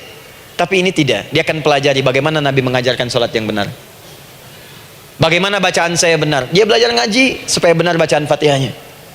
Dia belajar dengan baik supaya khusyuk di dalam salatnya. Dia pahami satu-satu. Apa artinya Allahu Akbar? Apa artinya Subhana Rabbiyal Azim? Apa artinya Subhana Rabbiyal A'la? Apa artinya Sami Allahu liman hamidah? Dipahami. Di begitu dia salat baru takbir sudah paham isinya. Jika ada orang seperti ini, dia mengerjakan apa yang Allah perintahkan karena cinta dengan Allah. Dia berzakat karena ingin mencintai Allah. Dia berinfak karena cinta dengan Allah, bukan karena uangnya. Pokoknya kalau orang cinta itu, Bu, setiap pecinta dia akan memberikan apapun pada yang dicintai, walaupun tadi minta. Dan pecinta itu sifatnya, kalau yang dicintainya senang sesuatu, akan otomatis ikut senang. Ibu misalnya senang ya dengan pasangan sebelum menikah, pasangan senang kucing, ibu akan terpaksa senang kucing. Ibu cinta dengan anak, semua akan diikuti apa yang diinginkan. Seperti itu, cinta itu butuh pembuktian. Karena itu sering saya katakan pada akhwat ya yang belum menikah, yang masih muda-muda belum menikah, cinta itu butuh pembuktian. Jadi jangan percaya kalau ada orang yang bicara di lisannya nggak ada buktinya. Aku akan seperti Dilan membawamu dalam motorku. Katakan padanya, aku tak butuh dengan rayuan kata-katamu. Itu hanya angin surga. Yang kubutuhkan, tuliskan namaku di buku nikah kita. Wah, catat. Itu caranya. Main ke Taman Dilan cuman boncengan, seakan dunia milik berdua, yang lain nggak ada. Gombal. Udah ya? Jelas? Jadi amalan yang ketiga ini kerjakan karena Allah. Saya mau contohkan satu. Ibu pernah dengar Imam Malik bin Anas? Pernah ya? Gurunya Al-Imam Asy-Syafi'i, Imam Malik bin Anas, lahir di kisaran tahun 94-95 Hijrah. Siap Kang Dan? Baik, ini terakhir nih, saya tutup nih. Benar-benar terakhir, betul-betul. 10 menit lagi kalau ada nanti tanya jawab sedikit. Imam Malik ini Bu, itu Masya Allah, saking cinta pada Allah dan Rasul, itu tidak pernah, jangankan sholat, dalam beliau memberikan fatwa pun akan mencari pakaian yang paling bagus, paling indah. Dan beliau menjaga adab dalam menyampaikan kalimat Nabi pun itu luar biasa. Sampai satu kali pernah pakai jubah bagus, indah, ada lebah menyengat di kepalanya, sedang menyampaikan hadis, saking hormatnya terhadap hadis Nabi, lebah itu dibiarkan menyengatnya. Nggak mau memutus kalimat Nabi, hadis Nabi, hanya untuk mengusir lebah, dibiarkan sampai tersengat. Apa yang Allah berikan kepada beliau? Allahu Akbar. Satu kali singkat berdiskusi dengan muridnya Al-Imam Asy-Syafi'i. Kata Al-Imam Asy-Syafi'i, ya guru, setahu saya rizki itu dicari dulu baru dikasih. Imam Malik lebih tinggi ilmunya pada saat itu. Beliau tahu ada 8 jenis rizki. Ya Syafi'i, ada rizki yang tidak perlu dicari, Allah berikan. Oh, berdebat tuh sampai berpisah. Setelah itu secara singkat Imam Asy-Syafi'i lewat di kebun anggur sedang panen anggur besar. Tiba-tiba tergerak untuk membantu, datang ke situ bantu. Begitu selesai dikasih hadiah anggur banyak, besar-besar, indah, enak, gitu kan? Ketika diberi itu langsung senang beliau, bukan karena anggurnya, karena merasa pendapatnya benar. Jadi begitu bekerja baru dapat. Dibawalah anggur ini diberikan pada gurunya. Perhatikan adabnya terhadap guru. Jadi kalau ibu adabnya bagus pada guru, keberkahan dapat, ilmunya pun menghunjam di jiwa. Imam Syafi'i nggak merasa benar, tapi memberikan sebuah jawaban dengan adab. Guru, tadi itu ada panen anggur, saya mencoba membantu. Begitu saya bantu dikasih anggur, dikencangkan kalimatnya. Begitu saya bantu dikasih. Dibantu dulu baru dikasih. Kalau saya nggak bantu, saya nggak dikasih. Apa jawab Imam Malik? Imam Malik tersenyum, tertawa. Tabassama dhahika. Masya Allah, Syafi'i, bahasa kita. Tadi itu saya keluar mau ngajar, siang-siang terik begini saya kepikiran, ya Allah, kalau makan anggur yang enak-enak, enak banget sekarang ini. Ada anggur sekarang. Tuh. Murid berikhtiar, guru mendapatkan hasil. Setelah itu Asy-Syafi'i naik dan jadi bintang di zamannya, sampai kekinian pun luar biasa, dan mendapatkan barakah gurunya seperti gurunya dapatkan, muridnya pun meraihnya. Itulah 3 cara bagi kita untuk bermohon kepada Allah. Jika ingin dipercepat oleh Allah, bisa lewat salat, bisa lewat istighfar, bisa juga dengan menciptakan amalan-amalan, atau mengikuti amalan-amalan yang dicintakan atau ditujukan untuk mencintai Allah Subhanahu wa taala.